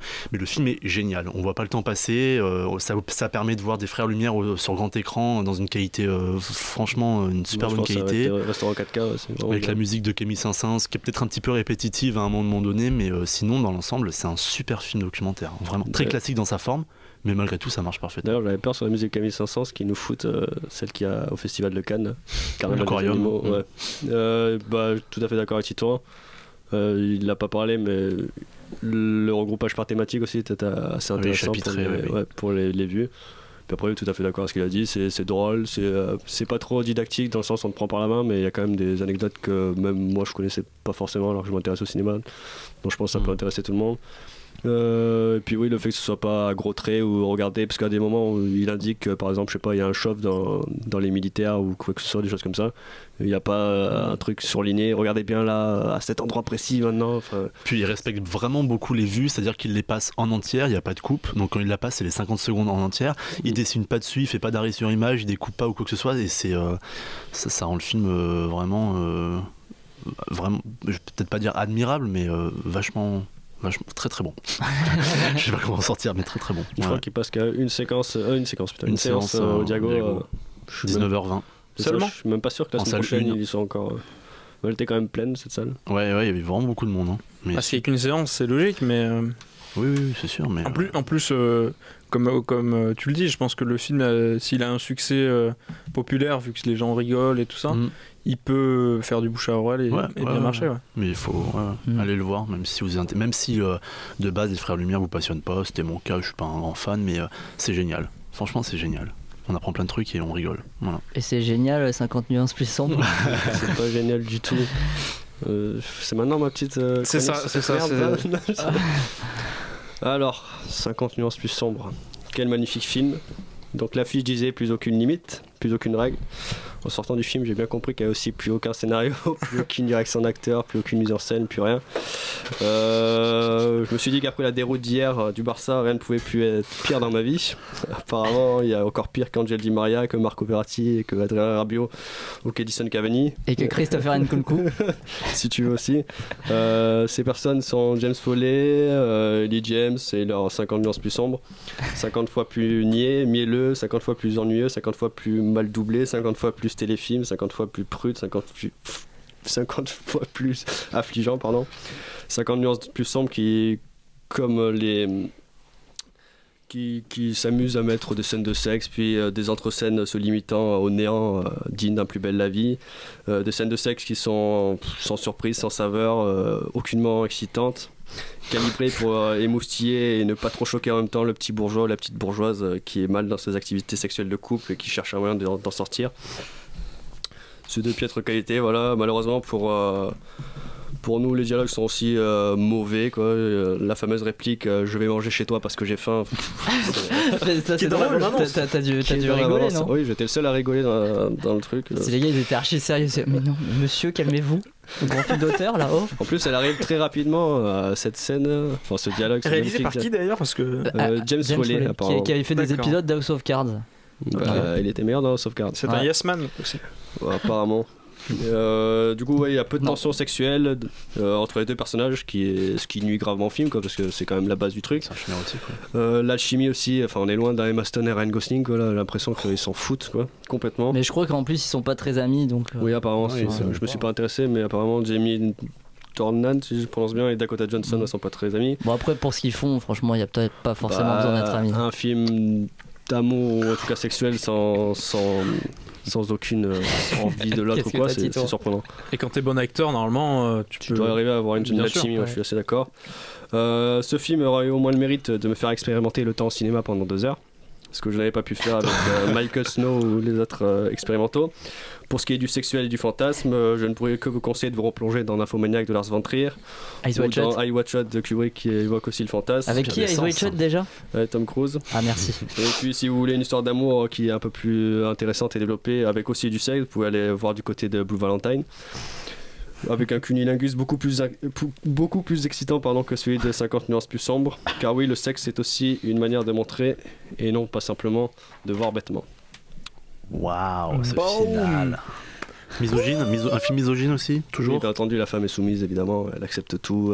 Si elle a un travail, c'est que c'est grâce au mari, tout ça. Donc, exceptionnellement, une belle image de la femme. Ouais. Quelle est la scène la plus ridicule à part j'irai manger chez toi? Il y a tellement de scènes ridicules. Qu'est-ce qui est ridicule? Ça se passe en France, non, en plus? Non, à Seattle. À Seattle, ça se passe pas en France. Ils se marient, enfin, c'est exceptionnel, quoi. Pourquoi tu veux que ça se passe en France? Non, je croyais que ça se passe en France. Parce qu'on est la langue de l'amour, apparemment, sur les Américains. D'accord. Ah bon, on en reparlera plus tard alors. Non, c'est la France, avec notre romantisme, etc. La scène la plus ridicule, mais je sais pas en fait, parce qu'il y a tellement. Et que ça m'a tellement pas marqué, c'est filmé comme un téléfilm. Donc, faut aller voir le film, c'est ça? C'est filmé comme un téléfilm, quoi. C'est chant contre chant, ça montre. Il n'y a pas de cinématographie, quoi, en fait. Est-ce qu'elle mange un crayon grès? Non, elle se mord plus les lèvres. Donc c'est un gros effort, quoi, parce qu'on a compris que le sexuel ne passait pas que par le mordillement de lèvres et l'excitation. Elle est devenue irritée à force de le faire, je pense. Mais je sais pas. Mais. Tu m'as plus donné envie de voir 50 nuances plus sombres que les Lumières, je crois, avec ta critique. Non, va voir les Lumières, franchement. Non, mais c'est affligeant. Puis, ah oui, restez bien pendant le générique parce qu'évidemment, il y a un petit bonus, la bande-annonce du 3 qui va arriver pour 2010. Ils ont la bande-annonce du 3 à la fin. C'est un teaser plutôt. C'est-à-dire qu'ils l'ont déjà commencé à le tourner. Oui, parce qu'ils auront l'année prochaine. C'est peut-être ça qui a été tourné en France. Est-ce que 50 nuances de gris sera dans le Marvel Cinematic Universe? Je sais pas. Il y avait Nick Fury ou pas? Il y avait des furies pour le niveau du sexe, mais il n'y avait pas une furie. Et d'ailleurs, les 15 minutes de sexe, c'était exceptionnel parce qu'il y avait rien, on voyait rien. Ah bah oui, tu pensais que tu allais voir un pénis? Ah non, mais je pensais pas. Mais c'est juste, ça m'a confirmé. American Honey, il y en a? De quoi? Ils en parlent pas. Un pénis, c'est tout? Ah oui, oui, puis on voit une branlette ou quoi. Tu en vois, plus, c'est dingue, ouais, parce que l'image de 50 nuances plus sombre et 50 nuances degrés, c'est le film avec du sexe, mais alors que. Enfin, plein de films. Mais je comprends pas comment ça peut être interdit au moins de 17 ans aux États-Unis, ça. Hein. Ah bah ils sont prudes là-bas. Hein. Bah oui, mais alors Nymphomaniac et Watch Out, mais voilà, c'est interdit au moins de 50 ans. La vie d'Adèle aussi. Ouais, je sais pas. Non, mais c'est incroyable. Enfin, c'est mauvais. C'est peut-être une technique de commerciale. Une technique commerciale pour faire genre le film est choquant. Non, mais c'est surtout pour que la ménagère de 40-50 ans, tu vois, elle soit. Oui, elle se sente dans l'interdit. Oui, voilà. Mais sans que ça soit trop dur. Du coup, c'est 17. Voilà. Oui, parce qu'il y a que 3-4 fessées à un moment. Puis oula. Voilà. Arrête, tu vas me donner chaud. Je vais devoir sortir. Des enfants avec leurs parents d'ailleurs dans la salle. Ah bon? Ah ouais? Quel âge? Je pense pas que. Je sais pas. Non, mais est-ce que les parents savaient que c'était pas si cool que ça, tu vois? Les enfants avaient 13-14 ans, quoi. 13-14 ans. 13-14 ans? Ok. 13-14. C'était des filles qui venaient avec leurs parents. Mais j'ai malaise. Ça, mais. Mais justement, moi j'emmène ma cousine de 10 ans. Un malaise ou quoi par rapport à un qui s'était fait casser sur le fait qu'il n'y avait pas de sexe. Là, ils ont rajouté 4 minutes. Voilà. Mais du coup, non, mais, parce que comme tu me dis qu'il n'y a pas de sexe, mais qu'ils ont rajouté 4 minutes de sexe, qu'est-ce que c'est? Enfin. Non, parce que le film dure 4 minutes plus longtemps. C'est des scènes de sexe en contre-jour, j'imagine. Voilà, puis t'as des gros plans sur les mains qui se plient ou le pied qui se tend parce qu'il y a quelque chose. Peut-être il était fétichiste, je sais pas. Et c'est Tarantino qui a fait le film. C'est ça, non, mais il y a des gros plans. Puis voilà, évidemment, la fille, tu la vois tout le temps en string ou je sais pas quoi, ou en tanga ou quoi que ce soit, alors que le mec, tu le vois 2 fois. Torse nu, puis basta. Enfin, c'est même. Ouais, c'est... D'ailleurs, je parlais d'Eye Watch Out, en scène ridicule, il y a aussi un bal masqué, évidemment. Ah oui, c'est sur le. Il est dans l'abandon, je pense. Et voilà, ridicule aussi, ça sert à rien, quoi. Enfin, il n'y a pas de jeu sur le fait qu'il soit masqué, donc ça sert strictement à rien. J'aurais fait une soirée normale. Pas besoin de me faire chier, les gars, c'est ça. Ouais, bon, pas besoin de me faire chier. Il y a Kim Basinger aussi qui joue un rôle de merde dedans, évidemment, où elle fait la fausse méchante. De merde ou de merde? De merde et de merde. Quand on la voit à 3000, quelles sont ses intentions, puis c'est ridicule. De toute façon, quand elle joue un rôle, maintenant c'est toujours un peu la femme fatale dépassée et qui est méchante. J'ai trouvé la scène la plus ridicule en fait. C'est la scène finale. Il y a le méchant qu'on voit 10 minutes qui se fait remballer en 2-2, puisqu'il draguait en fait Anastasia. Il a fait une sorte de tentative, enfin pas une sorte de tentative, il a fait une tentative de viol. Il voulait coucher avec elle dans le bureau et alors remballe, puis après il y a un des gardes de Christian qui s'en occupe. Waouh. Beau gosse. On voit pas, c'est hors champ, gros travail cinématographique. Et du coup, le méchant disparaît, genre on le voit plus du tout du film. Et là, à la fin, quand l'autre abruti lui fait sa demande de mariage super kitsch. Quelqu'un veut s'opposer à ce mariage? Oui. Non, c'est pas ça. En fait, il la demande en mariage. Ouais. Elle accepte avec un vieux porte-clés Seattle et derrière il y a marqué yes, attention. Et pour oui, du coup. Et du coup, donc elle accepte la demande en mariage, il le répète à tout le monde. Et à la fin du film, il se met à genoux, il fait est-ce que tu veux m'épouser? Genre, elle va dire non maintenant, tout simplement, cette conne. Ben non, elle va dire oui. Est-ce qu'il lui a tendu le badge? Elle lui a tendu une belle bague avec plein de diamants, mais du coup, on savait déjà la réponse, il n'y avait pas besoin de se refoutre à genoux, tu lui donnes juste la bague et c'est réglé. Il y a les feux d'artifice qui explosent, tout le monde est content, évidemment. D'ailleurs, les feux d'artifice durent 15 ans, puisqu'ils sont dans une salle spécifique, ils ont le temps d'aller rejoindre la famille, puis il y a encore les feux d'artifice, donc c'est exceptionnel. La femme, Anastasia lui demande c'est toi qui as fait ça, il fait bien entendu oui, c'était tout prévu, pile au moment où elle prend la bague sur le doigt. Et là, il y a le méchant qui revient, on sait pas d'où, mais pourquoi pas. Est-ce que le méchant de 50 nuances plus sombres, ce serait pas le gentil en fait? Peut-être, on sait pas. En tout cas, c'est le moins con. C'est le moins con. Désolé, mais c'est tellement une scène de merde.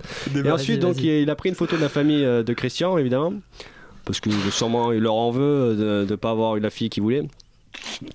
Et là, pour montrer qu'il veut que dans le 3e épisode ça va barder, quoi. Comment? Bien joué. Et donc là, il va mettre sa clope qu'il est en train de fumer derrière la photo sur le visage de Christian. Et là, son visage disparaît, quoi. Il va mourir, c'est exceptionnel. C'est vraiment. Ça fait des frissons, ça. Ça m'a ému, quoi. Bon, c'est vraiment de la merde. On a hâte du 3 quand même. Merci Guillaume. Je vous ferai une petite chronique pour le 3 qui est 50 nuances plus claires, du coup, cette fois-ci. Ah, c'est ça, d'accord. Oui. Comme ta mère. Ah, aussi. C'est pas très gentil, ça. Ce que j'ai pas aimé aussi pour le film, j'en ai pas parlé. On va finir sur ça. c'est le fait que toutes les 10 secondes ils se disent tu m'appartiens, je t'appartiens quoi, enfin conception de l'amour à la con. Voilà, merci, c'était fantastique. Je vais laisser des professionnels s'exprimer cette fois-ci avec une magnifique chronique musicale et aller voir un porno Drop the micro et on va passer à la chronique donc musicale de Simon et Titouan.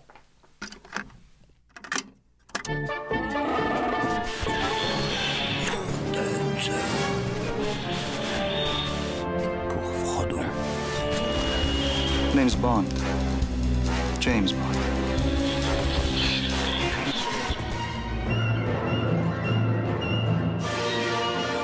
La chronique musicale de Cinémascope. Allez, avec la sortie de Lego Batman et les compositions vraiment très sympas de Lorne Balfe, grand pote d'Hans Zimmer, on a eu envie de faire un point sur les musiques dans les films de Batman qui ont considérablement marqué la culture pop. Et on commence avec la première apparition au cinéma du personnage de Batman avec le serial sobrement intitulé Batman, réalisé en 1943 par Lambert Illier et dont la musique est composée par Lee Haller, qui pose déjà de manière subtile les bases d'un thème réutilisé par Danny Elfman plus tard.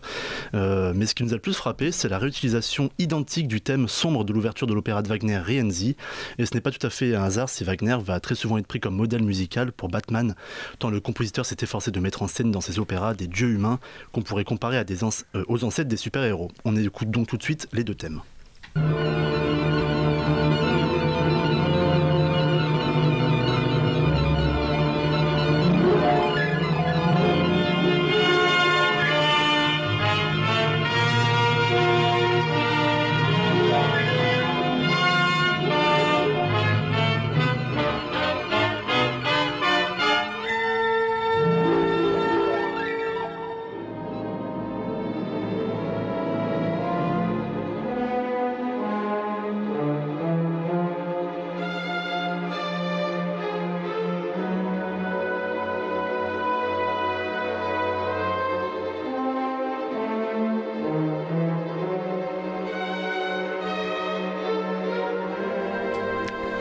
On continue avec la mythique série télé Batman, réalisée en 1966 par William Dozier et mondialement connu pour son kitsch, ses couleurs criardes, son côté nanar presque assumé et surtout pour sa musique de générique composée par Neil FT, absolument culte, que vous pouvez tous chanter chez vous, bien sûr. C'est le fameux Batman. Voilà. Toute l'équipe de Cinémascope c'est concentré pour la faire et on peut maintenant écouter la vraie version.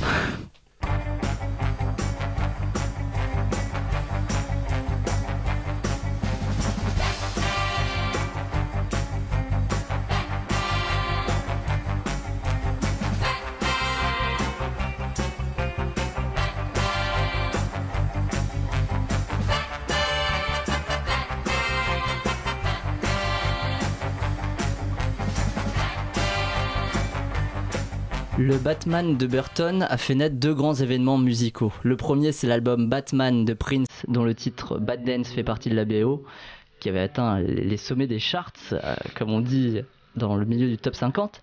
On peut l'entendre sur la fameuse scène aussi où le Joker s'amuse à détruire un musée. Et surtout, Burton a donné vie à une grande référence musicale dans l'univers des super-héros, le thème principal du Batman composé par le grand Danny Elfman. C'est d'ailleurs le même que l'on entend dans la très bonne adaptation en dessin animé de Bruce Timm, Batman la série animée. Pour l'anecdote, le producteur du film, John Peters, n'était pas très partant pour prendre Elfman comme compositeur, mais Burton le souhaitait vraiment, alors il lui a fait écouter son thème principal, ce qui plut énormément au producteur. À tel point qu'il décida de sortir un album avec les musiques du film, ce qui était très rare dans les années 80. On écoute ce fameux thème.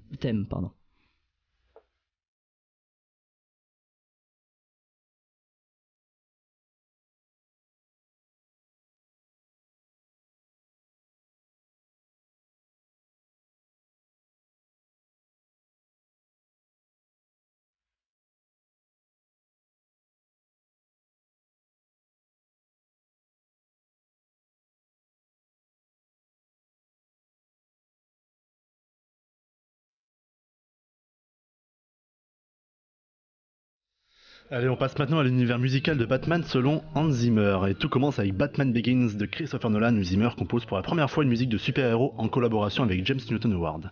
C'est aussi sa première partition pour Christopher Nolan, début d'une collaboration riche et puissante comme on le sait aujourd'hui. Il composera aussi pour les 2 suites The Dark Knight et The Dark Knight Rises dans une atmosphère sombre et sérieuse avec un jeu de leitmotiv, de variations de thèmes, mais aussi autant de nouveautés qu'il y a de nouveaux personnages. Tout comme les films de Nolan s'éloignent de l'esprit des comics instaurés par les films précédents pour laisser entrevoir une noirceur plus adulte, Zimmer suit le chemin pour composer des airs presque wagnériens, encore lui, avec l'utilisation des cuivres et des percussions qui sont maintenant sa marque de fabrique et qui ont profondément marqué et changé l'industrie de la musique de film à Hollywood. On écoute un petit medley regroupant les meilleurs thèmes de la trilogie.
Mais Hans Zimmer revient quelques années plus tard pour composer la BO de Batman vs Superman en collaboration avec Jock Ixell qui avait composé la musique de Mad Max, et ce pour la dernière fois dans un film de super-héros. Et oui, dans l'émission Art Talk de la BBC, le compositeur a en effet annoncé qu'il était officiellement retraité de l'industrie des super-héros. Je cite: « J'ai fait Batman Begins avec Nolan il y a 12 ans, donc si la trilogie Dark Knight représente 3 films pour vous, ce sont 11 années de ma vie. » S'en sont suivis un Superman, celui de Snyder, 2 courts-métrages autour de Batman, donc The Dark Knight et The Night End, un Spider-Man et un film d'animation jusqu'à ce fameux Aube de la Justice, qui a visiblement pesé dans la décision de le faire changer de registre.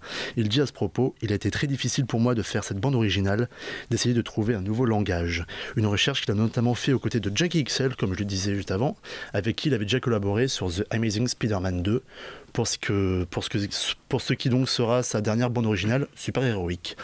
On écoute un extrait du morceau There War Here où Hans Zimmer mélange les thèmes de Batman et Superman et le temps d'un très très court instant fait référence au thème de Danny Elfman.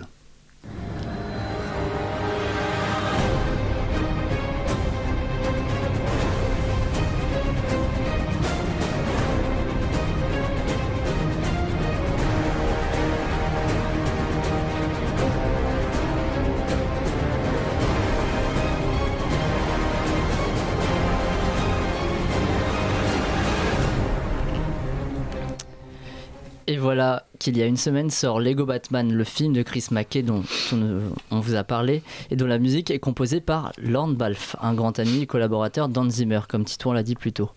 Ce qui explique le choix de ce compositeur et la ressemblance voulue avec les partitions de Zimmer, même s'il arrive brillamment à proposer quelque chose de différent.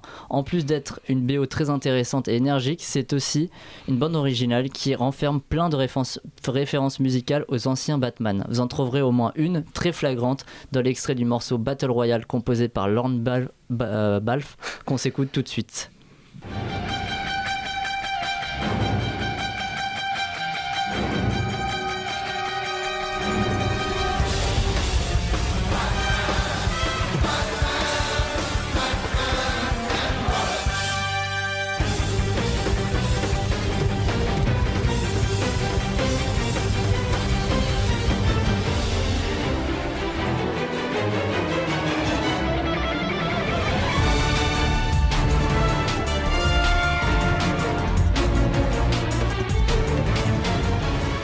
On vous a réservé un petit bonus pour la fin, puisque après Batman vs Superman, que diriez-vous d'un film Batman vs Tarkovsky, réalisé par Tarkovsky lui-même? Pourquoi pas? Avouez que c'est tentant, mais malheureusement pas en projet. C'est tentant. Ouais, c'est tentant.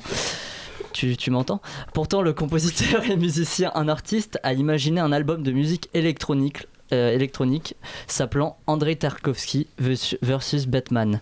C'était trop beau pour ne pas être mentionné, alors en guise de conclusion, on vous propose d'écouter un extrait du morceau La civilisation des mœurs qui aurait sûrement ravi les oreilles du réalisateur russe.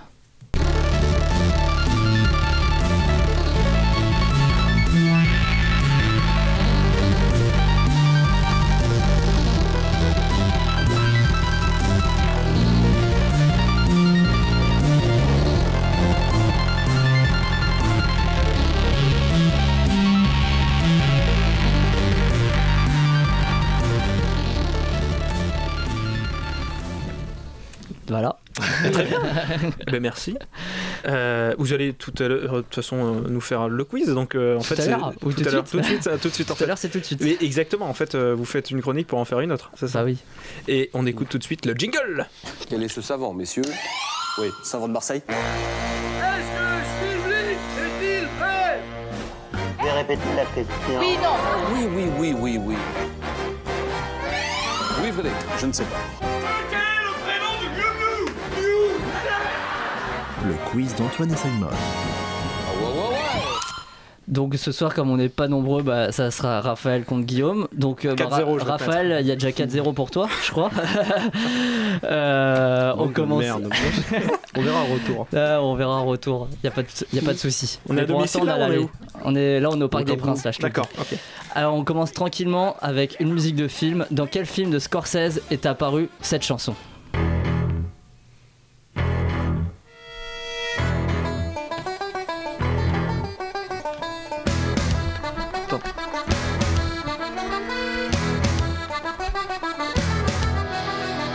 Wall Street? Non. Bah non. C'est un film où il y a DiCaprio dedans. Aviator? Non. New York du coup? Non. Shutter Island? Non. Je sais rien, mais je dis tout les C'est un film avec Jack Nicholson. Ah, les infiltrés. Oui, c'est les infiltrés. Vous avez galéré, vous l'avez dit en même temps. Oui, l'Irlande, putain. Et bah oui, avec cette chanson. Oui, c'est vrai, Jack Nicholson. Bah oui, I'm shipping up to Boston des Dropkick Murphys. Il y a tellement de musique dans ce. Ah oui, il y a Gimme Shelter aussi des Rolling Stones, comme dans tous les films de Scorsese. Un partout, on va dire alors. Bon, ok, ça fait un partout. Ou 0-0, bon, mais un partout. Comme ça, vous avez marqué des buts. Question simple, attention. Quel est le point commun entre Viggo Mortensen, Woody Harrelson et Terrence Malick en dehors du cinéma? C'est le musicien. Non. Ce sont des hommes. Oui, et c'est gagné. Bravo, vous repartez avec la chemise de Danny Briand. Pardon? Ils ont une thèse? Non, on peut vous donner un petit indice si vous voulez. Vas-y. C'est en rapport avec l'actualité des dernières 24 heures. Oh merde. Ils supportent le FC Barcelone? Non, vous êtes prêts? Paris Saint-Germain? Eh oui. Harrelson, il supporte le PSG. Et oui, Woody Harrelson, Viggo Mortensen et Terrence Malick sont comme leur illustre confrère Michael Youn, fan du Paris Saint-Germain. Oui, c'est d'ailleurs c'est Frémo, c'est ça qui a fait le film des Lumières? Oui, Lyon. Oui, c'est Frémo qui avait révélé ça, que en fait ça gênait que Terrence Malick, ça gênait que Terrence Malick que le PSG parte du Parc des Princes pour aller au Stade de France, et c'est Terrence Malick qui avait raconté ça à Frémo. C'est Frémo, hein, voilà. Donc Malick, fan du PSG. Effectivement. D'accord. Allez, on passe Guillaume. On passe au qui a dit. Qui a dit le gros problème en France, c'est que dès que c'est un Français, les gens n'y croient pas. Le public est réfractaire à ce genre d'histoire dans le cinéma français, comme si pour aller dans l'espace ou affronter les zombies, il fallait parler américain. Pour la majorité des gens qui n'y sont pas allés, l'Amérique est une réalité fictive. Cela leur permet de croire à des histoires fantastiques. Moi, au contraire, ce que j'adore, c'est être dans notre quotidien, et que là arrive le fantastique. Je trouve cela plus fort. Non. Luc Besson. On parle donc de quelqu'un qui critique le fait que les Français ne peuvent pas faire de cinéma de genre. Et comme c'était réservé aux Américains. Et c'est quelqu'un qui est un petit peu dans l'actualité cinéma en ce moment. Ouais. Mais on n'en parle pas beaucoup. On n'en parle pas beaucoup. Et à juste raison, je crois. on en a parlé vite fait en début d'émission. Aja? Non. Non. Alors là. Tiens, Guillaume, toi qui as toujours les. Peut-être un petit indice. T'as pas trouvé? Vas-y, c'est un Stéphane Bach. Ah bah Stéphane Bach. Oui, c'est pour ça lui.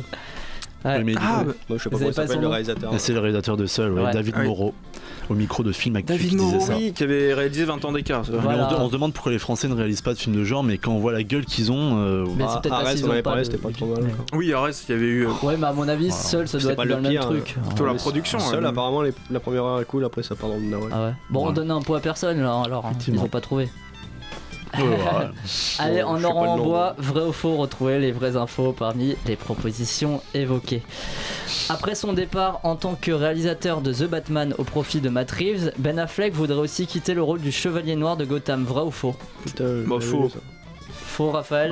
Moi je dirais vrai, je crois que je l'avais plus ou moins arrêté. Et bah c'est vrai, alors l'info est à prendre avec des pincettes, mais c'est John Campea, journaliste du Collider, qui aurait eu l'info venant de 3 personnes de la Warner, donc affaire à suivre.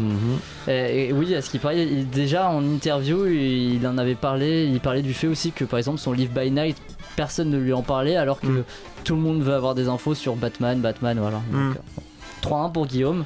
Et le PSG, là, il faut se réveiller, Raphaël. Mais pour ça, ils sont toujours qualifiés. Ils sont toujours qualifiés. Alors, vrai ou faux, le cinéaste chilien Pablo Larraín va passer dans le monde des séries télé avec 2 séries, une de fiction et l'autre documentaire sur les arrivées au pouvoir de Pinochet et de Donald Trump. Faux. Il a des séries, je crois pas. C'est ça. Non. Donald Trump, je le vois pas là-dedans. Larraín ne voit pas dans. Non, il a des séries prévues, mais je crois pas que c'est. Donc faux pour vous deux. Pinochet, ça pourrait être intéressant, mais là. Faux. Eh bien oui, c'était faux. Larraín va effectivement entrer dans le monde de la télé, mais ces 2 séries seront sur la condition des femmes en Amérique latine. Ah, les deux sont sur ce thème. Ouais, c'est une documentaire et l'autre de fiction. D'accord. Après Jack Gyllenhaal, Joaquin Phoenix et John C. Reilly, c'est l'acteur français Richard Anconina qui rejoindrait la distribution du premier film américain de Jacques Audiard. Vrai ou faux? Non, je sais plus qui c'est qui fait ça, mais je crois pas que c'est ça lui.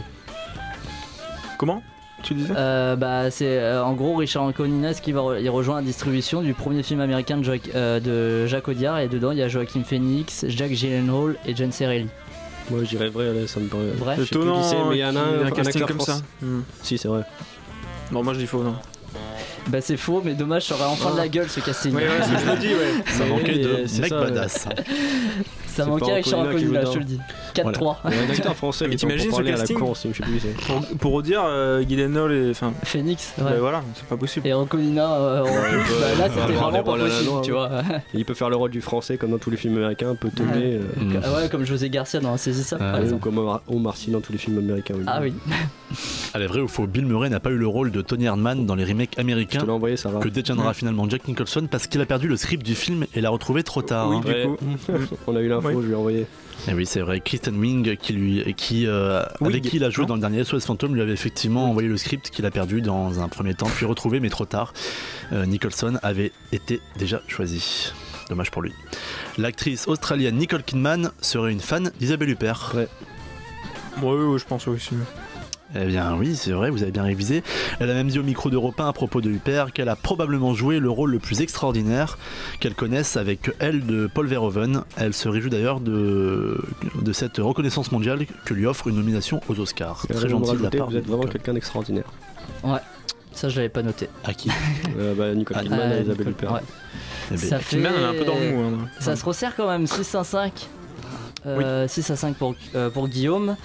Encore un autre vrai ou faux. Le tournage de 50 nuances plus sombres qui s'est déroulé à Nice en juillet dernier serait la cause des réels attentats du 14 juillet. Faux, c'est tu vois, je pense que si je dis vrai, j'aurais des plans en plus. Donc je devrais.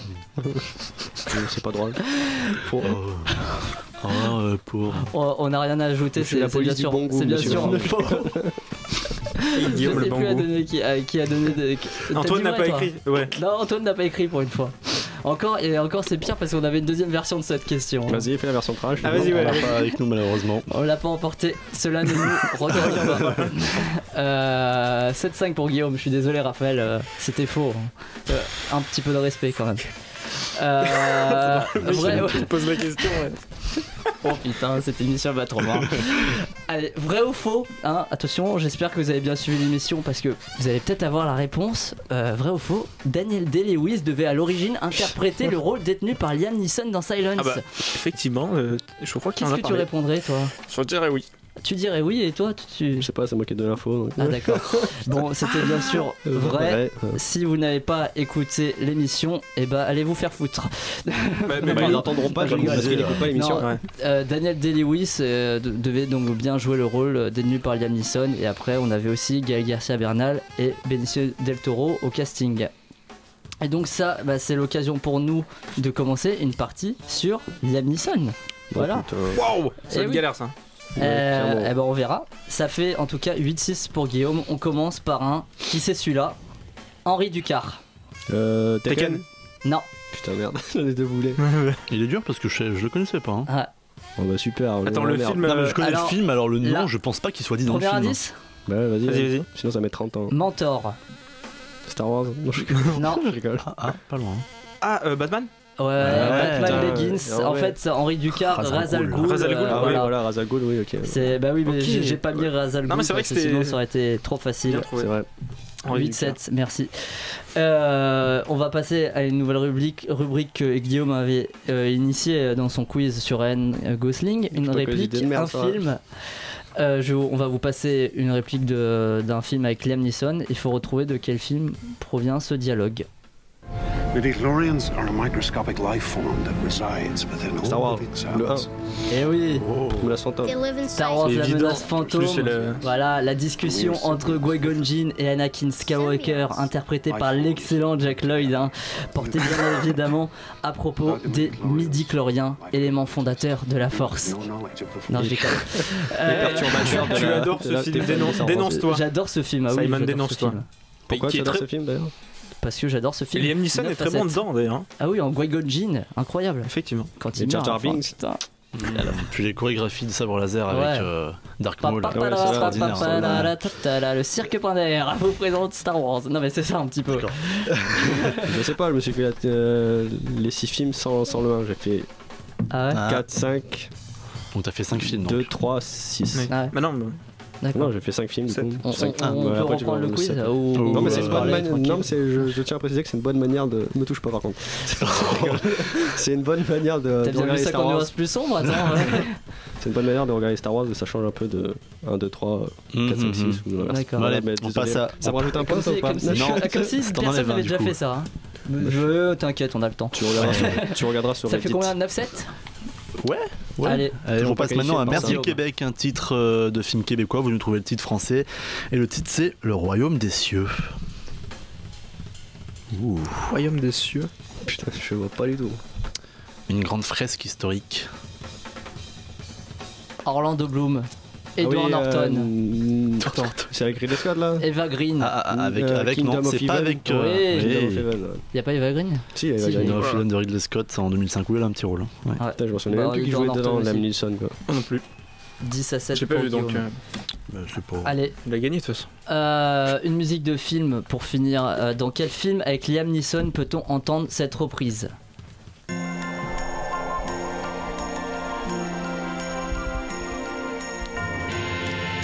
Taken du coup. Taken. Et sur la scène de l'enlèvement, et oui. Non, c'est pas Taken.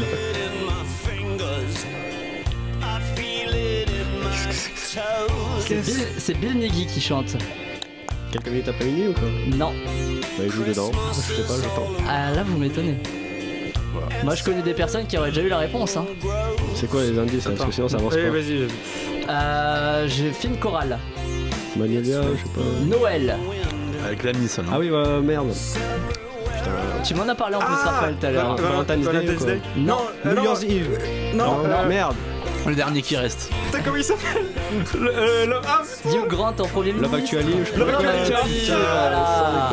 Du coup, voilà.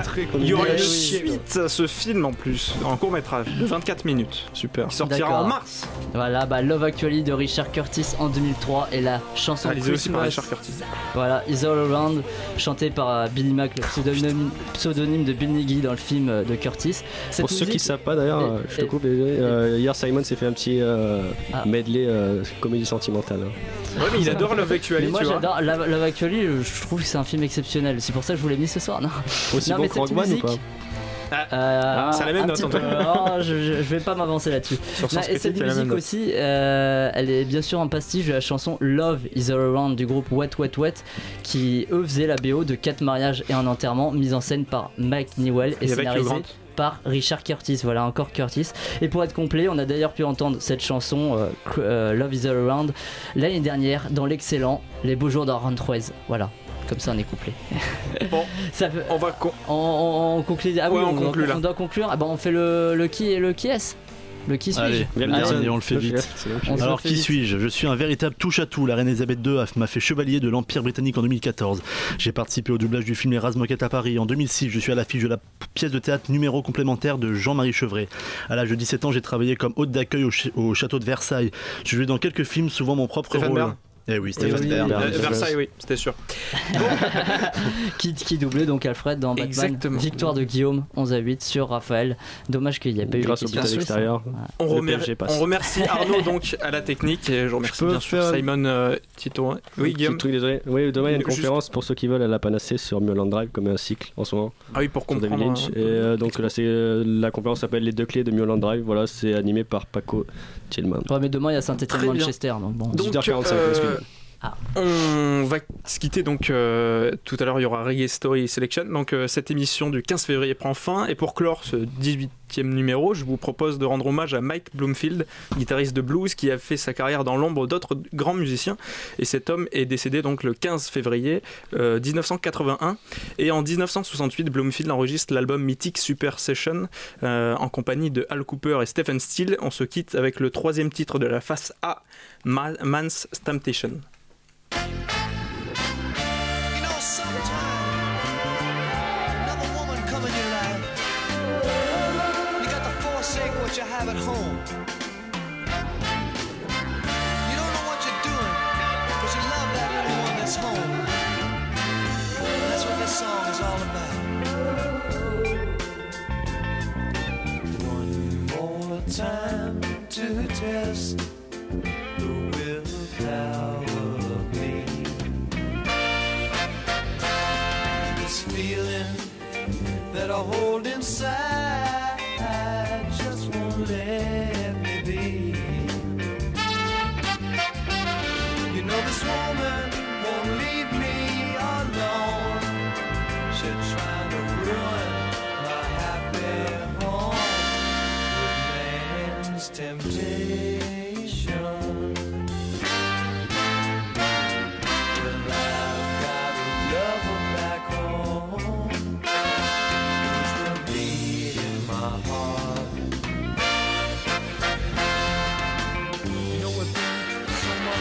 So much in love, never thought we'd drift apart. To each other, we have been so true. Till along come a woman like you with man's temptation. I know I've got to be strong.